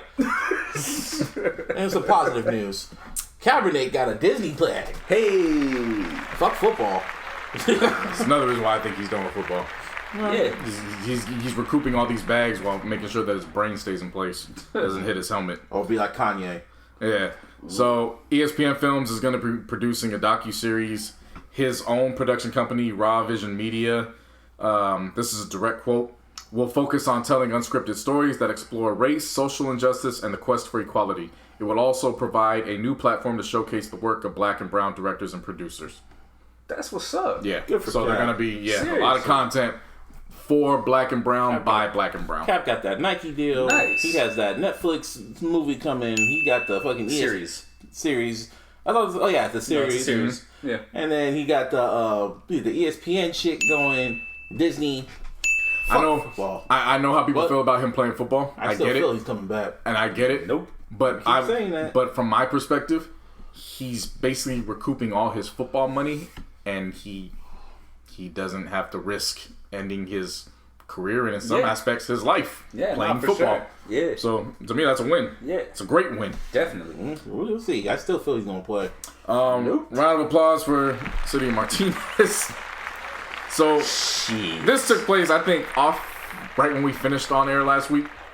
This couple, 42-year-old Nicole Anderson and 53-year-old David Nelson, they went to the street in Martinez, which of course is here in California. The Black Lives Matter sign and shit. And for some reason, they thought that painting black over it would get rid of it, but all they did was just paint over the yellow, which was funny. It was funny to see that because it was like, so you're planning to erase the Black Lives Matter is just to paint it black, so that way it's black font, Black Lives Matter. Okay, all right, y'all not that wise for sure. Double entendre. And David Nelson was recording saying racism is a myth. It's created by the Democrats, all that.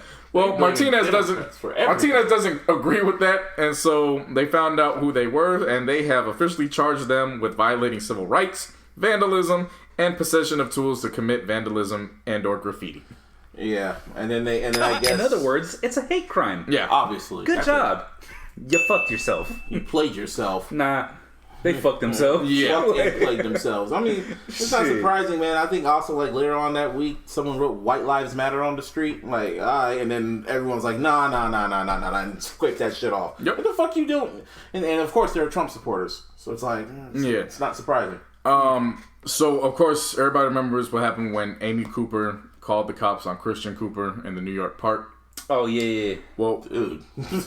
New York has now said that they are filing charges for her filing a false police report. And naming it after. Yeah, first she got a law named However, after her. but before, she got the law named after her. But before we get into what's occurring, Christian Cooper has come out and said that he will not participate in helping the DA go through with that because he feels like what she suffered through was enough, even though her calling the cops could have ended his life. And what he's failing to realize is this isn't about you. This isn't about her. This is you got lucky. Yeah. This is to stop this from future happening and the situation doesn't end the same way that it ended for you. Yeah, Like, this is bigger than you. Yeah, he gets that. I think it just shows how compassionate some black folks I can understand be. that. But I'm talking about in general. I was going to mention it's that. crazy how black folks are so compassionate to their enemy because, we could really turn up if we really want to. And that's what white folks do. They think we're going to turn up and just because they feel we're going to have revenge for all the shit they've done. And that's why they're scared of us. That's why they be pulling guns on us. And that's why they get so scared and all this other shit. Well, there's a reason for that. It's guilt. Yeah. Because the reason for that response is you're going to do it to us because we did it to you. Yeah, exactly. Which is telling on themselves because it's like, so in your nature, you're saying that this is how you move and maneuver. Right. And you think that's how we're going to It's guilt and insecurity, bro. I mean, I feel comfortable. I feel comfortable speaking for black and brown people. We just want you to leave us alone. That's all we care. Like, seriously. Fuck the revenge shit. Like, if you can just give me what could be the equivalent of 40 acres and a mule, like, I'm good. Leave me alone. And you notice the people, the white folks that are real. doing this are the ones that watch Fox News that airs. And also, when I'm at work, man, they have those fucking the National Enquirer shit, and they have the whole fucking fear monger, like, riots are going on out here. This is what they're doing, and people buy that shit. Yeah. I went out the way and took them shits off. I'm like, nah, we ain't telling this shit. And I put them right on the last wherever check stand it's at. Like, nah, nobody's looking at this shit. Y'all can put this shit up if you want. They ain't gonna look at this shit. Fuck that. Anyway, shout out to the fuck. I will say this to help protect you. If they show back up on the rack, just leave them there. Because that'll be something that could fuck up your pockets. You don't need that. Well, I get it. But then again, I'm not going to talk about that off the air. Anyway, Karen is now a law. Well, in San Francisco, Karen is now a law. Caren. Act comes, from Christian Cooper. Yeah, the Karen law. That's pretty much what it's called. Yeah, now. so Shaman Walton, who is a political figure out here, he tweeted out, racist 911 calls are unacceptable. That's why I'm introducing the Karen Act at today's San Francisco Board of Supervisors. The Karen we need. Caution against racially exploitative non-emergencies. Yeah. So that is great. That's Black Twitter. Yo, don't ever say it's just Twitter. Just the fact that shit's called Karen, though. Yeah. The Karen Act. Like, I can't help but laugh. That's great. Shit, I like bro. it. That's the petty eye. That's the petty eye admire to have. Yeah. Seriously. That's good. I love that shit. I need that. I need that. Facts. Facts. This had me going crazy because I thought people were really comparing Drake to Michael Jackson. Oh, shit. But it turns out we're going to give a round of applause because the University of California, the Board of Regents have announced that Michael V. Drake, MD, is now the 21st president of UC's world-renowned system, and he is a black man. Deal with it. I believe he is the first black man to hold that position. I'm sorry. Awesome. But I was laughing because of the fact that you said Michael versus Drake. Like, now I see what the fuck we're talking about. Michael V. Drake. Michael V. Drake. Michael versus Drake, yeah. Yeah. Now, literally, I thought niggas had lost their minds, and I was like, no, okay. they've tried it. They've tried it. Okay. They have tried it. And shout out to Matthew Cherry. Yes. Because his show, what's it called? Black Hair or Hair Love, is going to become a series on HBO Max. Animated series. Yeah, called Young Love. Young Love, yeah. They have their first season has been approved. 12 episodes for the first season. Carl Jones, who of course is on the Boondocks, he's a part of this. Makes sense. Yeah, this is how I'm looking forward to this. Yeah. It's good, especially on HBO Max. Like, Yeah. that could be a future pipeline for black creators. Yeah. Anyway, the Redskins, they're gonna be formally called something because Formerly the Redskins. They're going to be formally called the Redskins. after everything going on right now, Shit. they be like, you know what? We are gonna change the name. Thank God, man. It's about fucking time. Well, the big bro. reason behind it wasn't that they just woke up and was like, you know what, you're right, let's change it. Nah. Yeah. Sponsors and investors got sick of the shit, and they threatened up to $6 billion worth of lost money. It's like we've been saying. Yeah. Fuck up the money, bro. And as soon as $6 billion was put into existence, I remember getting the ESPN notification, and then like an hour later saying, yeah, they having a meeting right now. Yeah. Shit. I was sending y'all those shits as soon as I was getting. I was like, oh, fuck. Yeah, they having a meeting right now, and yeah. When the money gets pissed, that's when shit starts changing. Right. Then you had 3 of the minority shares. They've come out and they said they want to sell their shares because they're done dealing with Dan Snyder. Wow. They're fed up with dealing with him and how he moves. Mm-hmm. And I'm just like, again, like, cool. Glad it took to this point, but it was like, Native Americans have kind of been telling you this is offensive. Everyone has. For a fucking long ass time. And the irony of it is long ass time. The irony of it is that Bomani Jones proved it was offensive when he went on TV and he did a show with the custom made shirt Caucasians. Yep. And had the white man with a dollar sign behind him, and white men were getting pissed at that shit. Yeah, and he's like, this is fake. Like, why are you mad at it, but you ain't mad at the Cleveland Indians? And then as a result of this, the Cleveland Indians have released a statement saying that they're taking the steps to thinking about the future of their organization with their name. Really? Yeah. All we ask for is just for justice, man. There's all this extra shit. It's nice, but what the fuck? What? This is long overdue. Yeah, this is long overdue. This is different from the other stuff. It's just funny. It's just funny how it's all happening now. Yeah. No, I mean, you know what? I don't give a fuck, bro. Because you know what? This shit had to happen. Oh yeah, I know what I'm saying. Whether it's now, whether it was fucking 5 years ago, whether it was 10 years ago, don't matter. This shit had to happen eventually. You know what I'm saying? Oh. And I'm just happy that it is happening during my time. Oh yeah, honestly, of course. You know what I mean? Because I could be like, yo, I was around when this shit happened. When shit turned a corner. Right. Yeah. Because I'm never gonna say the term equal because I don't know what the fuck that means. Yeah. You know what I mean? Like really, I don't know what the fuck that means. But change for the better. You know what I'm saying?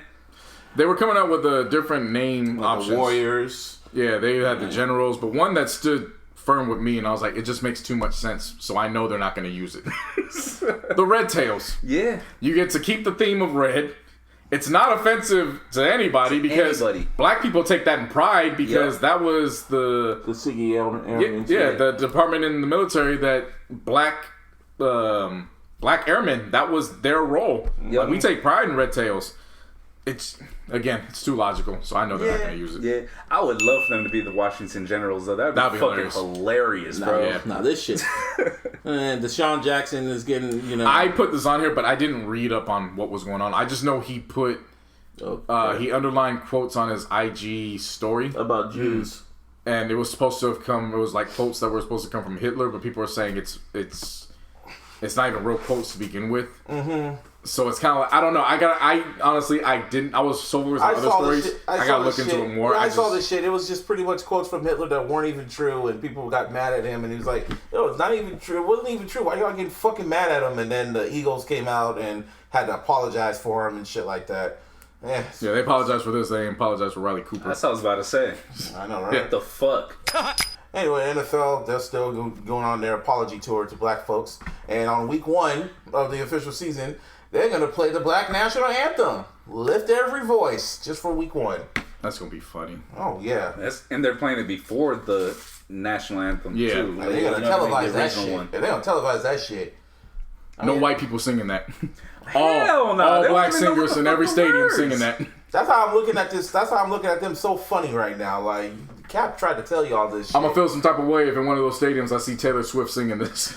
Wow. Put that if that fucking happens, but you know what? No, it's not my fault. It's the NFL's fault because the NFL would do some shit like this. It ain't even about me. The NFL would do some shit like this. You know why? Because the NFL can't get out their fucking way. The NFL, for every step they take forward, they take 2 steps back on the same fucking step they just took. They're gonna ask Jay-Z to fucking do a song about that shit too.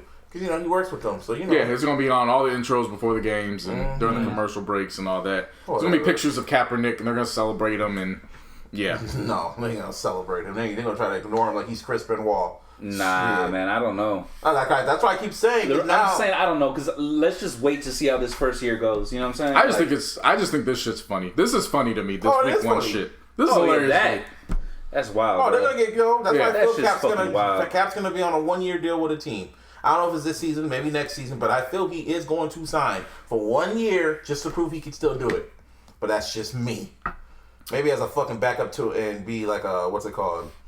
Mentor to like an upcoming quarterback and shit. Maybe. I don't know. Anyway. We missed this last week. I don't know how I missed it, but I did. Salute, round of applause. Vince Carter officially retires. Oh, yeah, man.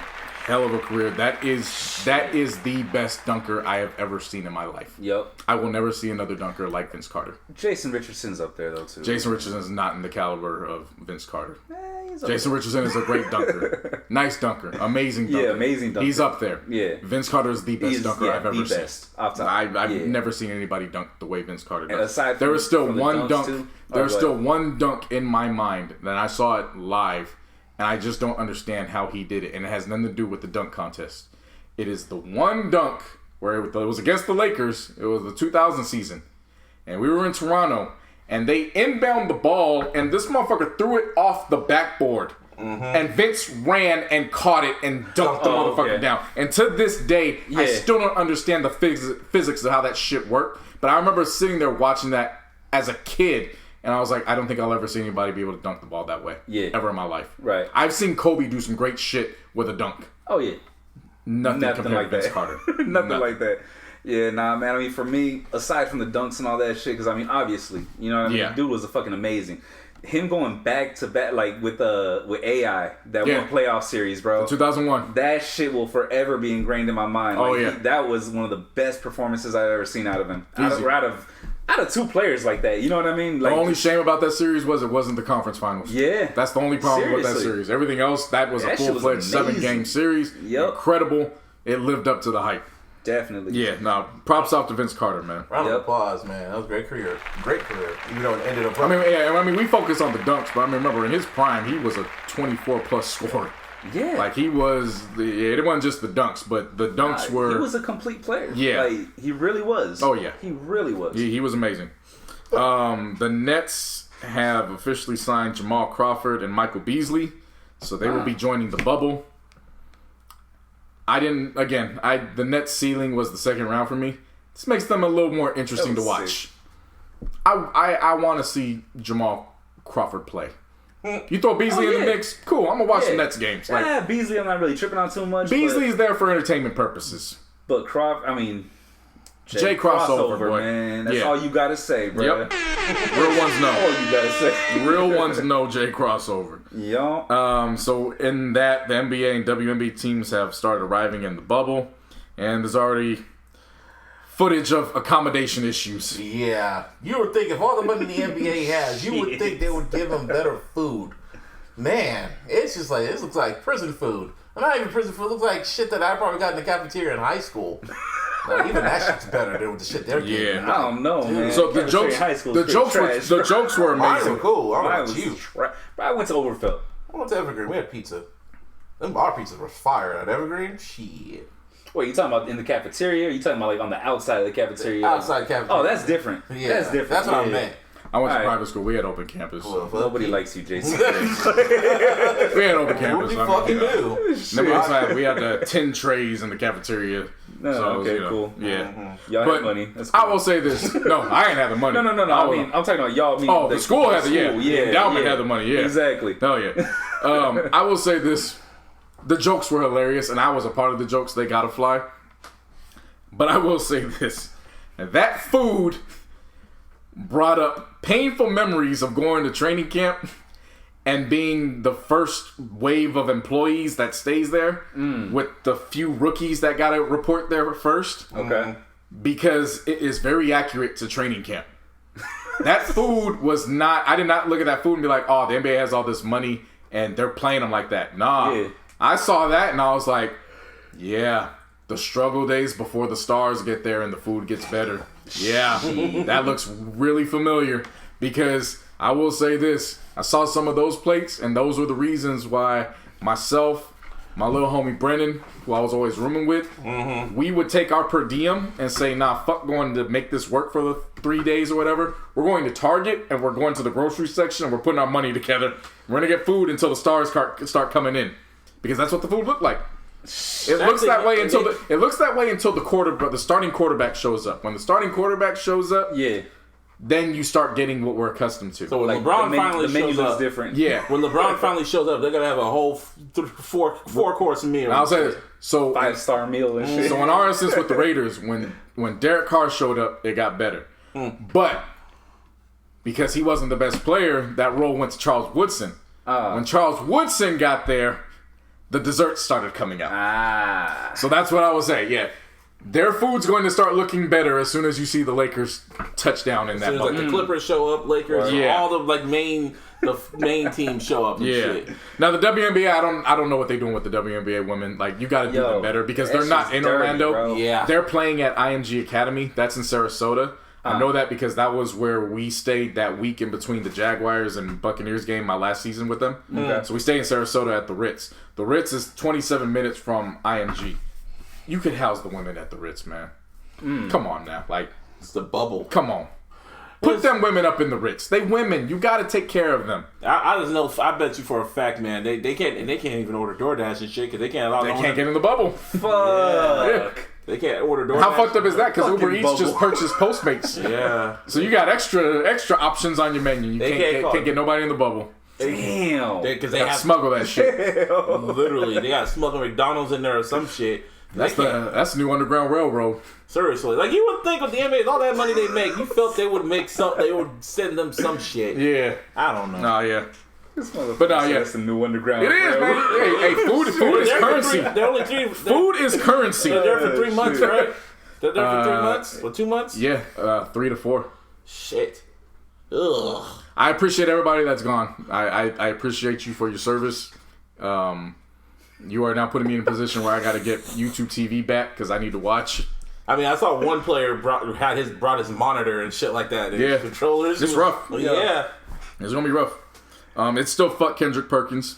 Oh, always. He's approaching fucking Whitlock territory now, man. I just want to be I just want to be clear. I was the one who stood on that podium, and I've been saying fuck Kendrick Perkins. Today, with his stance on Joel Embiid, basically making fun of him for being cautious about a pandemic that has taken the lives of over 130,000 people in this country. 200. Yeah, fuck you, Kendrick Perkins. Yeah, and while he's still cooped up in his house, I'm saying he's slowly approaching Whitlock status. Yeah. So I've been saying, fuck him. We got through that. Shouts out to the young bull, McCurr Maker. He took that step. Seriously. McCurr Maker was the number 16 ranked hooper in his 2020 class. He had offers from Kentucky, UCLA, and Memphis. And he committed to Howard.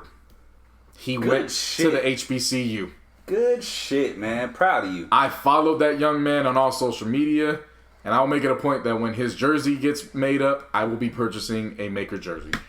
That Howard one or Howard? Yes. Okay, for sure. That is a symbol of the change that we need. Yeah. Like to pass up blue chip schools. Yeah. In Kentucky, UCLA, and Memphis. Because you got to remember, Penny Hardaway's coaching Memphis. Oh, that's true. I forgot about that. He's turned Memphis into a legitimate program. Like, right. They're back to when he was in school. I mean, he turned those down. And he said, nah, I'm going to spark the change. Round of applause, man. Yeah, hey, man. Hats off to him. Hats off to him. Finally, I saved this from last week because I wanted to spend some time with this. Today is officially the 10-year anniversary of LeBron's The Decision. This is one of those moments in pop culture history that merges with sports, and I can tell you exactly what I was doing for that entire 2-hour duration that led up to the actual viewing and the ending of that viewing.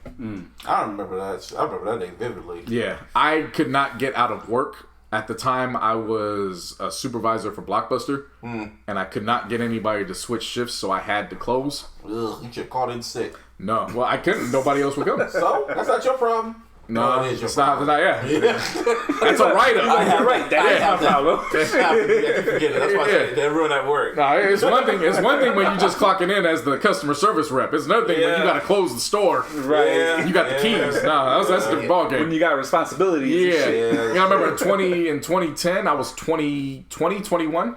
I just turned 21. Yeah, I was not fucking up that job for nothing. Can't fuck up that money, though. So how I maneuvered that was, all right, the showing starts this time. If it's going to be an hour, he's not announcing that shit at the beginning. I'm going to take my meal right at the half an hour mark because I know at that point in the second half an hour, he's going to announce it. For sure. Blockbuster, I was at the Sunnyvale once. This was at the time when it was next to the Wingstop. I was good friends with a few of the employees there. So I went in 2 hours before my meal. I gave them my order, told them the time I would be in. Everything was set up perfect. As I'm walking in, I get the text from my mom. Oscar Grant's killer just got charged with manslaughter. Or just was found guilty of manslaughter. Yeah. And I was like, oh.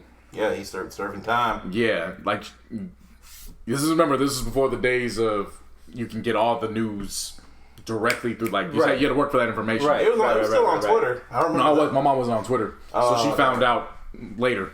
I remember when that dropped. I was on Twitter when that shit dropped. Yeah. So I'm reading that like, oh shit, wow. And then I think there was a writer just today on Twitter. He actually broke down the thread. I forget who it was, and I apologize. I want to give him a shout out. He broke all that shit down and how Oscar Grant's verdict is tied into the decision. It was Justin Tinsley from Undefeated. Thank you, Justin Tinsley. Yeah, I definitely want to give him a shout out. Because, that was... I remember that shit. Like, before I find out about the decision, I found out about that decision. Right. You know what I'm saying? So, yeah. But... I'm looking at my tweets from that day. Like that was Wild Boy. No. I'm just saying what I did. I put LeBron is gonna stay in Cleveland. Then I said, wrong. Like for real though, why the fuck? Then I was questioning ESPN. Like for real though, why the fuck does LeBron need his own special just to announce what team he's on?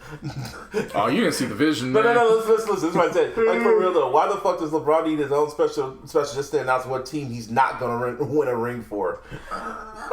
You definitely lack the vision. I was 10 years. Hey, man. Shit. I thought I was a LeBron hater. So you didn't think he was leaving. When did it occur to you that he was leaving Cleveland? Oh, I knew he was leaving. I knew he was leaving Cleveland. I knew he was leaving Cleveland when he got bounced out the playoffs. When he took the jersey off, I was like, he's gone. He's not staying. Dude, I mean, come on now. Realistically, I've never seen up to that point, right?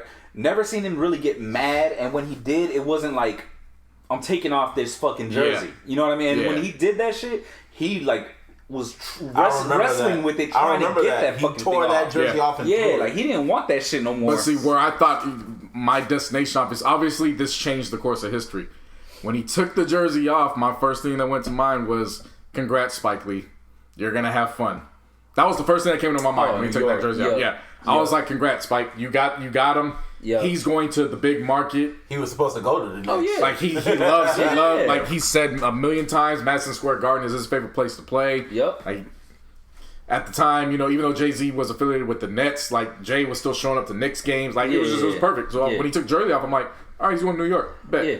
When the decision came into play, it was, all right, for sure the Knicks, but he wants to make, I don't want to say a spectacle, but he's taking advantage of the situation. No, you were right. If they want to know about everything, I mean, yeah, hindsight 2020. He wanted to make a spectacle. Yeah. Hindsight 2020. But it was, I look at it that was the beginning of the LeBron outside of basketball that we know now. Yeah. We don't get the LeBron that we know now outside of basketball without that production. Yeah. And for sure. In learning about the history, so Bill Simmons, one of his biggest critics about the decision, news has surfaced over the past 2 weeks that it was Bill Simmons that gave him and Maverick Carter the idea because a fan called in to either his show or talked to him at a game. Said, yeah, LeBron should just do this big production since everybody wants to know. Bill Simmons gave him the damn idea and then turned around and was his biggest critic. Wow. That's just its proof. They love you. They love to build you up just to tear you down. I thought this shit was stupid from the beginning, I'll be honest. I thought it was great. Nah. Bruh. I'm still looking at my tweets. I was like, oh my god, this nigga did not win a ring. Like I stated before. Explain why you, and I'll explain why. Okay, so the reason why, right? Back then, what made LeBron any different than any other player? You know what I'm saying? Oh, the first time he stepped on the court. Nah, bruh, look. You can talk about accolades all you want. Yeah, that's what I'm about to get. But this goes, he was good, but I mean, but this goes how back good to was he? This goes back to my views on Pop Smoke. There's just certain things you just see in people where it's like that shit. Like that shit only goes so far with me. And I get what you're saying because you're a person that has to see it. So I get it. So I get it. I gotta see it. You have to prove it, bro. Like that's the way I've always looked at basically everyone. You know what I mean? You gotta prove to me that you're really about what you say you're about. You know what I mean? And back then, he was good, but he had nothing to show for it. You know what I mean? As far you know what I'm getting. Yeah, like to me when he got in the NBA, he was good. At that point, he was just under the level of undisputed Hall of Fame. Like he was elite. He was up there. It just for whatever reason I shouldn't say for whatever reason. Cleveland's front office fucked him over. Yeah. Now let's just be clear on that. They fucked him over so many times. Yeah. I'll give you that. Now he couldn't get people to sign over there, but remember this was the era where it wasn't on the player; it was on the front office. Yeah. To get those deals done. Right, so this front office fucked him over a lot. Yeah. Somebody else that ended up fucking him over in the long run, Carlos Boozer. Oh, fuck. Remember, he had that handshake deal on paper, and a lot of people will laugh about Carlos Boozer, but if you think about it, it did set them back because they were like, all right, cool, we got this deal done. And then he switches and is like, nah, I'm going to go to Houston, or Utah. Yeah. And so then at that point, now they're struggling to try to find, common ground to make moves. So, yeah, it wasn't like Carlos Boozer was going to be the de facto number 2, but it kind of fucks up your plans when you have something in verbal agreements, and then it just switches. It's like you got a plan set pretty much, and then all of a sudden those plans change. Right. Yeah. Now this is where I defend his stance on this. They hyped him up from the time where if he even took $1 from anybody, it was against the rules. Mm-hmm. They hyped him up from the time he was a junior in high school. They've been making money off of him from the time he was a junior in high school, and he wasn't able to touch a dime. So now he's at a point where he's like, basically the whole world wants to know where I'm going. It's time for me to establish myself as a businessman. You're not going to make money off of me. I'm going to control my narrative. In the process of controlling my narrative, not only am I going to raise money, the money's not going to me. Money's going to the Boys and Girls Club. I think that's something that gets lost in all this as well. Yeah. Is everybody says, well, there was no need for it. Well, it raised $2 or $3 million for the Boys and Girls Club. that alone to me was worth it. Right. How he constructed, how he produced it, that you can say how you feel about that. Yeah. But at the end of the day, money went to kids. The charity shit, like that. That's awesome. But again, that goes to me being a cause and effect person. Yeah. So I just look at the bottom line. Right. All that other stuff is how you can feel how you want to feel. The bottom line was kids got money as a result of this, so it's a win to me. Right. Now, this was so. Again, I get what you're saying because you're coming over from an accolade standpoint. Yeah. But to me, this was the moment that changed what we view as sports and how we view sports. Because this was the very first step in transitioning into the transaction era. Because remember, at the time, cats would be like, okay, we think he's going to leave, but that's months away from now. Whatever. Unless it's a big time, it's a cloud over the team. Then they start looking into that, if they demand a trade, one instance, and they back down, stuff like that. Like Dwight Howard situation. Yeah, like that type of stuff. This was the first time that, as a result of this, now the coverage of where the player who's going to become a free agent later, this coverage is taking place the whole season now. Mm-hmm. Yeah. Now we got to know where you're going for the entire season. Yeah. It can all be tied back to this moment. Yeah, because ESPN put in this big ass production of it, man. I'm just looking back at the truth, like in real time. I was like, here we go. Oh my, what the fuck is it? The Heat. Well, all those Cleveland fans just committed suicide right now. Shit. And they legit hated him too. Oh, they burned his jerseys. Yeah. They took that big ass poster, took that shit down. Who's the owner of the Cavs? I just remember that white blonde girl. Yeah. I remember that white blonde girl on TV crying at the bar. Yep. Oh, yep. I just remember I was like, it was just funny. Hey, I just remember Dan Gilbert released his plantation letter. Saying we're gonna win the championship before LeBron. Yeah. Then I remember that game, that first game with the Cleveland and Heat, and LeBron just put what 41, if I believe, something like that. Scored 41. Shit. External hard drive. I know, right? I could be wrong, but I know he went back and he put buckets up. Yeah, because the thing was, Cleveland was like kind of on their ass in the beginning. I remember that distinctly, and then LeBron just turned it on, and then LeBron just did LeBron. Yeah, and I just remember all that coverage for that. I just remember them wasting 22 minutes of time asking questions that nobody cared about. Oh, I thought that was funny. How many people know about your position? Oh, that one person. Do they know this? Have you confided this person? That person? Okay, so who are you gonna go for? And then the camera zoomed in on LeBron. And then here's the thing. So again, New York. That's what I thought. New York. And then the word about Chicago came into play, and that's when I was like, okay, if he goes there, he's for sure in Jordan's shadow. He has to deliver a title. Has to. That could be one thing that works against him, but maybe that's the motivation he needs because Derrick Rose is there. Yeah. We see what Derrick Rose is going. I knew what Derrick Rose was going to be. You couldn't tell me anything because I saw what he did at Memphis. Right. So I knew Derrick Rose was there. Joakim Noah was already there. Like they blew all dang. Like they were there. Like pieces were there. So I was like, well, that makes sense. The only thing against him is the cloud, but maybe that's the motivation he needs. Right. That's the angle I was coming from. So I was that makes sense too. It wasn't until the day before when Stephen A. came out and he was like, I'm hearing Miami. Mm-hmm. And that for me was like, again, I didn't know for sure he was going to Miami. But out of New York, Chicago, and Miami, Miami, when I saw that, I was like, oh, no, that makes way too much sense. Yep. Wade, Bosh. Because the day before the decision was when Wade and Bosh announced that Wade was returning, Bosh was going with him. And Pat Riley. Yeah. When Pat Riley's name came into effect, that's why I was like, oh, shit. Yep. Because Pat Riley is a godfather in NBA. I know. Yeah, I know. I know. Yeah, he's Pat Riley. People. For those who don't know, Pat Riley's a white man. And Pat Riley's a white man. Every time I see Pat Riley, I'm like, Pat Riley's that nigga. Yeah. Like straight up. Yeah. Pat Riley is that nigga. Yeah. When you get Pat Riley in a room and what Pat Riley wants, Pat Riley is going to leave that room getting what he wants. And he got what he wants. This is how it goes.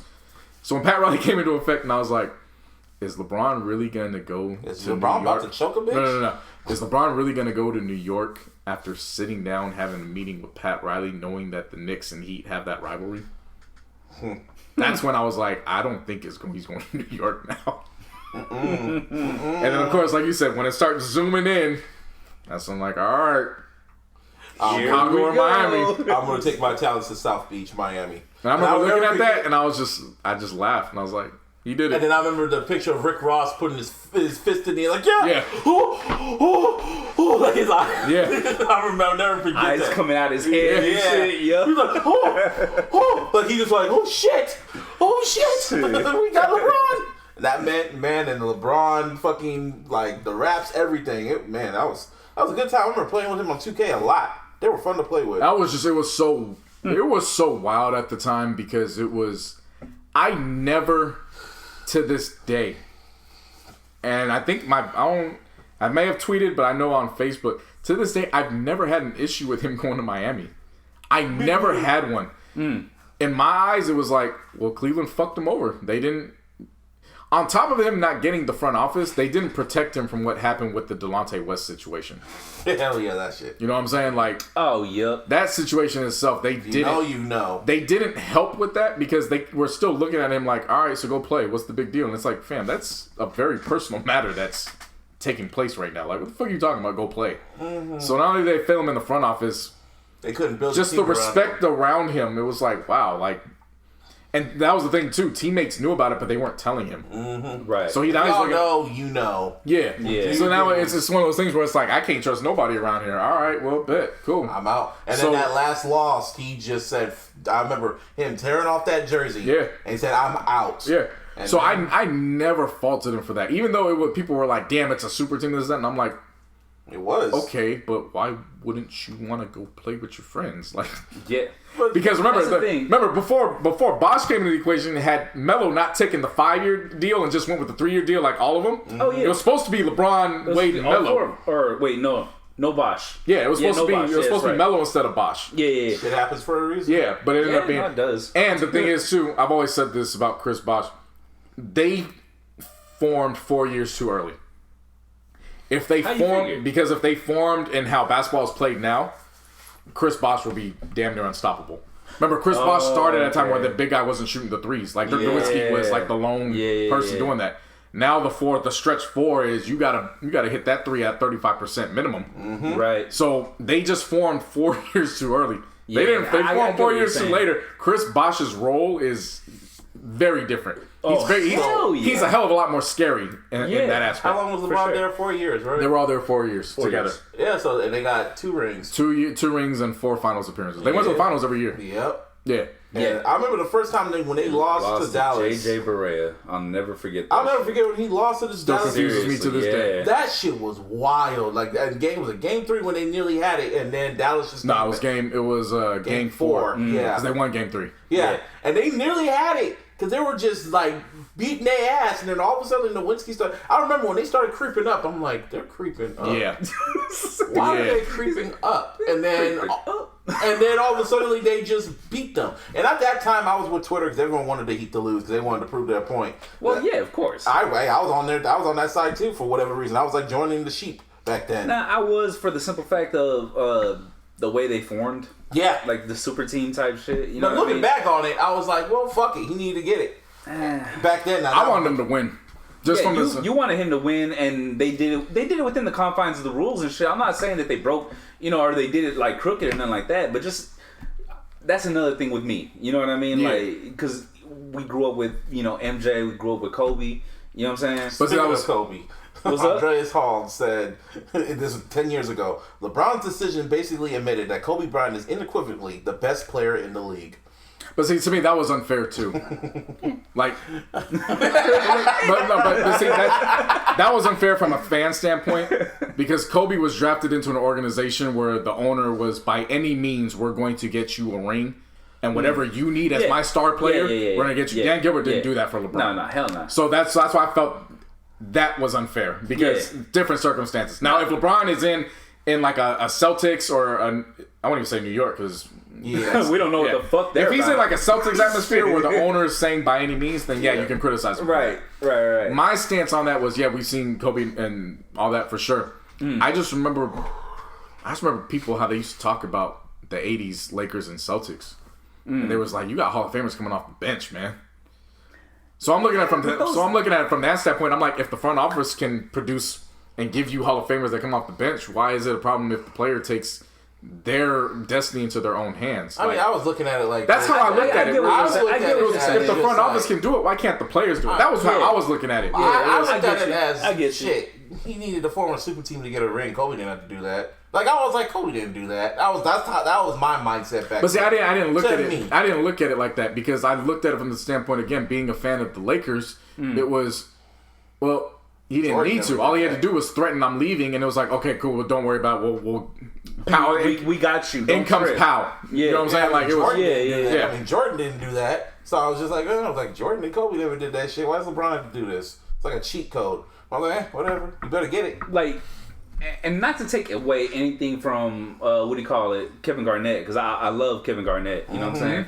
But they formed that super team. They formed that super team. Whatever. I mean, the big three and shit like that. The only difference is you can say is okay. They were all past their primes and forming. Yeah, but at the same time, they were still performing at high definitely levels. They were all individually still 20-point scorers. It wasn't like they were, literally second options on their teams. Ray Allen was still coming from the Sonics being the first option. Or wait, no, it was still the Sonics at the time. Well, remember when he got traded? Oh yeah, because he started with. I was thinking the other way around. I thought it was Sonics first, then Bucks, but it was, it was the other way around. Yeah. KG was the guy in Minnesota. So much so that if it wasn't for Kobe missing his phone call, KG would have been a Laker. I want you to think about that for a second. Kevin Garnett came out and said, "That's another reason why I don't do the Kobe didn't need or whatever." Wait. No, listen. Those were different years. No. Listen. Yes, they were. Listen. Kevin Garnett said it from his own mouth. It was on the All the Smoke podcast in 2007 when all this was going down. Oh wait, 07. Remember they all got traded. Yeah. No. I thought for some reason when you mentioned Kobe, I thought you were talking about that KG would have been drafted. I was like, wait, no, that was the year before, bro. In 2007, before all this took place, Kevin Garnett had options. One of the options was Phoenix. My dude, if that would have happened, listen, but Phoenix wanted him to take a pay cut. Because they had to figure out what they were going to do with Amari and all that shit. So he was like, I don't know. Right. When they brought up the Lakers, he was like, cool, let me call Kobe. Mm-hmm. He called him twice. Kobe never answered the phone. And it was literally, they had to get that deal done that night or by the next day. So it was a situation where they could wait. So then that's when Kevin McHale, who of course was running basketball operations in Minnesota, his pipeline connection is always going to be to the Celtics. That's how that took place. Yeah. So Kevin Garnett could have been a Laker. That'd have been so amazing. The negative of that is Lamar was a part of that deal. Yeah, I get what you're saying. So that I'll be honest, I would have loved to have seen KG in a fucking. I would have loved to see it. Oh my god! But just not at the expense of Lamar, because Lamar provided. Lamar changed how you bring guys off the bench. He was integral, for sure, especially in that team. But the reason why I bring that up is that, again, when you're thinking of super teams, it's like, okay, but a lot of teams' success can be formed in different ways. There's just not. I get what people are saying. MJ did it to some degree. Kobe did it, but it's like there's multiple ways to go get a title. Like the Showtime Lakers are proof to that. Like you literally had Magic, and then you had Kareem, and then in the mix of all that, you got James Worthy, and you know what I'm saying, like Michael Cooper, fucking Wilkes, like Hall of Fame guys that were all sharing on the team. So my standpoint from that was like, okay, if organizations can spot the talent and draft them. And they evolve into that. Why can't the players just say, "Hey, we're in our primes now. Let's just do it"? That's the stance I was coming from. Because my stance was, if any superstar said they wanted to link up with Kobe and play, no way in hell am I gonna say, "Hey, well, Jordan didn't do that, so Kobe, go. You gotta do the same." Hell no. You can't do that. Get your ass over here. That was my stance, which was I feel it. If me as a fan, I would accept it as a Laker. So why would I criticize it when it's happening somewhere else? Yeah. You know what I'm saying? That's where I was coming from. I get you. Yeah, that was a great time. But there's some breaking news right now that happened. Yeah, there's an You know Nala Rivera? Oh, shit. Nala Rivera from Glee? Yeah. Yeah. So Ventura. Big Sean's ex. Yeah. Ventura County officials confirmed missing woman is 33-year-old actress Nala Rivera. Her 4-year-old son was found alone in a boat on Lake Piru this afternoon. Holy shit. Yeah, I literally just read that right now. I definitely remember because her brother was our tight end for the Raiders his first 2 years. Yeah, I'm reading the news. They said shit. Yeah, they said she was found missing. Like she is missing. I mean, she is missing, but they found her. Her son. Yeah, it's funny because I just saw her post on Instagram yesterday with her son. Wow. Yeah, the child was said to be unharmed and told investigators that he and his mom were swimming, but his mother never got back into the boat. Shit. Yeah. Oh man, prayers to her, man. Prayers and good vibes. I hope she's okay. I hope that ends. On a good note. That shit's wild. Seriously. Yeah. Well, yeah. Sorry to end it on a sour note. To close out this topic, though, this also changed how organizations conduct deal or business in pursuing free agents. Remember, the free agents went to the facility. Remember, LeBron got himself in a hotel, and from July 1st to July 3rd, they were coming to him. Yep. Yeah. That is now how business is done in the NBA. You got to go to the players' environment. For certain players. You know what I mean? I'm only speaking on the big time players. Yeah, I want to exactly, make that. Exactly. I'm only speaking on the big time players. Right. But even the big time players, they had to go to you and go see your facility. Yeah. That's not how this shit works anymore. Nah, y'all come to me. We gonna figure out a meeting. Oh, by the way, when I'm done with your meeting, another team's rep is gonna come in too. Yep. So yeah, welcome to competition because you're playing the game to get me. I mean, it's kind of funny when you see how LeBron evolved from like his announcements. First, it was the decision. Then when he went back to Cleveland, he wrote that fucking article, "I'm coming home." Then he was just like, "I ain't saying shit." With the Lakers. No, he does. He didn't say it, but they had they had that printout the same way that Jordan had it when he came back from his first retirement. Yeah. Yeah, but it was just simple. It was like, I'm back. Yeah, I'm with the Lakers. He was LeBron at that point. Yeah. Now he was kind of realized 3-time champion LeBron. It's different. Yeah. Like I don't have to do all this shit now. Yeah. But even then, remember, with that, Magic was waiting at the gate for midnight to then go into his house to pitch him and sell him on the Lakers. Well, that just goes back to the point I was... 9 o'clock West Coast time. Yeah. But that just goes back to the point. Magic went to his crib and got that deal done. Waiting. Yeah. He's like, come on, 9 o'clock, hurry up. Yep. Pretty much. Parked that bitch out in front of his house at like, what, 8 o'clock? Yeah. And just chilled for an hour. He was chilling there. Oh, wow. Inside his fucking car. To me, that's a trip. I don't know. You guys feel to me he changed that aspect of the game for the better. I like players having control over where they go nowadays compared to back then. Yeah, no, I mean it's cool. Like I really like that. I like the fact that there is evolution. You know what I mean? Yeah. Rather than being stagnant. Yeah. Continually. You know what I mean? That's my thing. Right. I don't mind it at all. I just don't like. I never liked the hardball that you play with your superstar, because you and I come from rooting for an organization where you just don't do that. Yeah. But you see how these other teams move, and you realize, damn, they don't move like how we move. Yeah, exactly. So if they don't do that, well, nah, fuck that. Let the player fit. Nah, let him dictate, or her for that matter. Yeah. Let him or her dictate where they gonna go, and do it on their terms. Once this rookie contract is up and it's done, no. If you didn't perform to your capabilities to get the talent I need around me, nah, we gonna have conversations with some other teams and we gonna figure this shit out. I like that. Yep. I definitely rock with that. Yeah. Man, we've been going long. How many hours? 3:15. 3:15. Shit. 3:15. Well, this is episode 190 of the iLLogical Sense podcast. 10 more, then it's 200. But yeah, you can always follow us on Twitter shout out to Mr. Fab. You can follow me on Twitter at Mr. Busby4 lowercase 08. You can follow us on Instagram at Twitter at iLLogicalSP. You can always follow us on Instagram at iLLogical Sense, and of course on the Facebook. Also, and also Give me a hell this is my playlist. Quarantine Cookout. Shit's fire. Of course, on all social media, you can hit me up, JC No Honey. I be talking my shit. Mm-hmm. Yeah. That's what I do. I be talking my shit. You still got the voice thing on your Twitter? Is it still there? Yep. I haven't even checked for that shit. I forgot about it. I forgot about that. They rolled out under a lot of people's noses scheduling tweets. A lot of people still don't know they have that capability. How do you do it? Oh shit! How do you do that? There's a little timestamp under your tweets. Oh, that's true. I've seen that. But you can only do it from the desktop.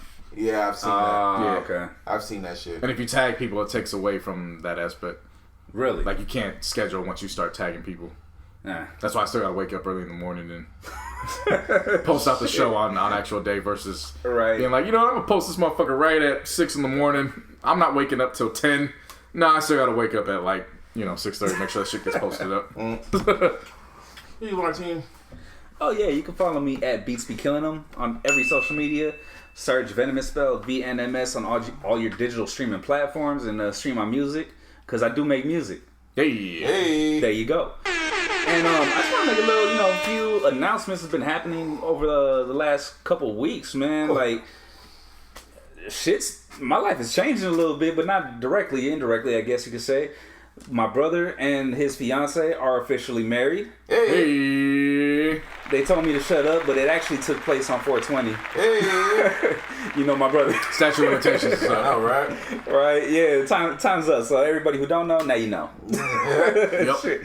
And today actually is my nephew's birthday. Hey. Happy birthday, Matthias. That's number 2. Last one.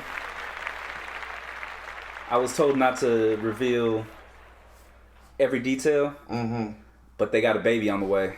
Yeah, well, not that, motherfucker. I'm talking about the gender. I'm not supposed to reveal the gender. I don't want to know the details of that. I'm just saying. Yeah, but hey, man, I'm about to, you know what I mean? Be an uncle again. Congrats, man. Yes, sir. Thank you. Appreciate that. Shit, man. Man, 190 of these things, huh? I know, right? Yep. Shit. They go by quick. They fly by. 4 years. It's the anniversary last Sunday. 4 years we've been doing this shit. Them shits go by quick. I know, right? Go back to the very first episode at my house in the living room. Anyway. Evolution. I know, right? Now we in a room with a sign. With a sign. Yeah. Moving on up. Anyway, we out this bitch. Peace. Peace.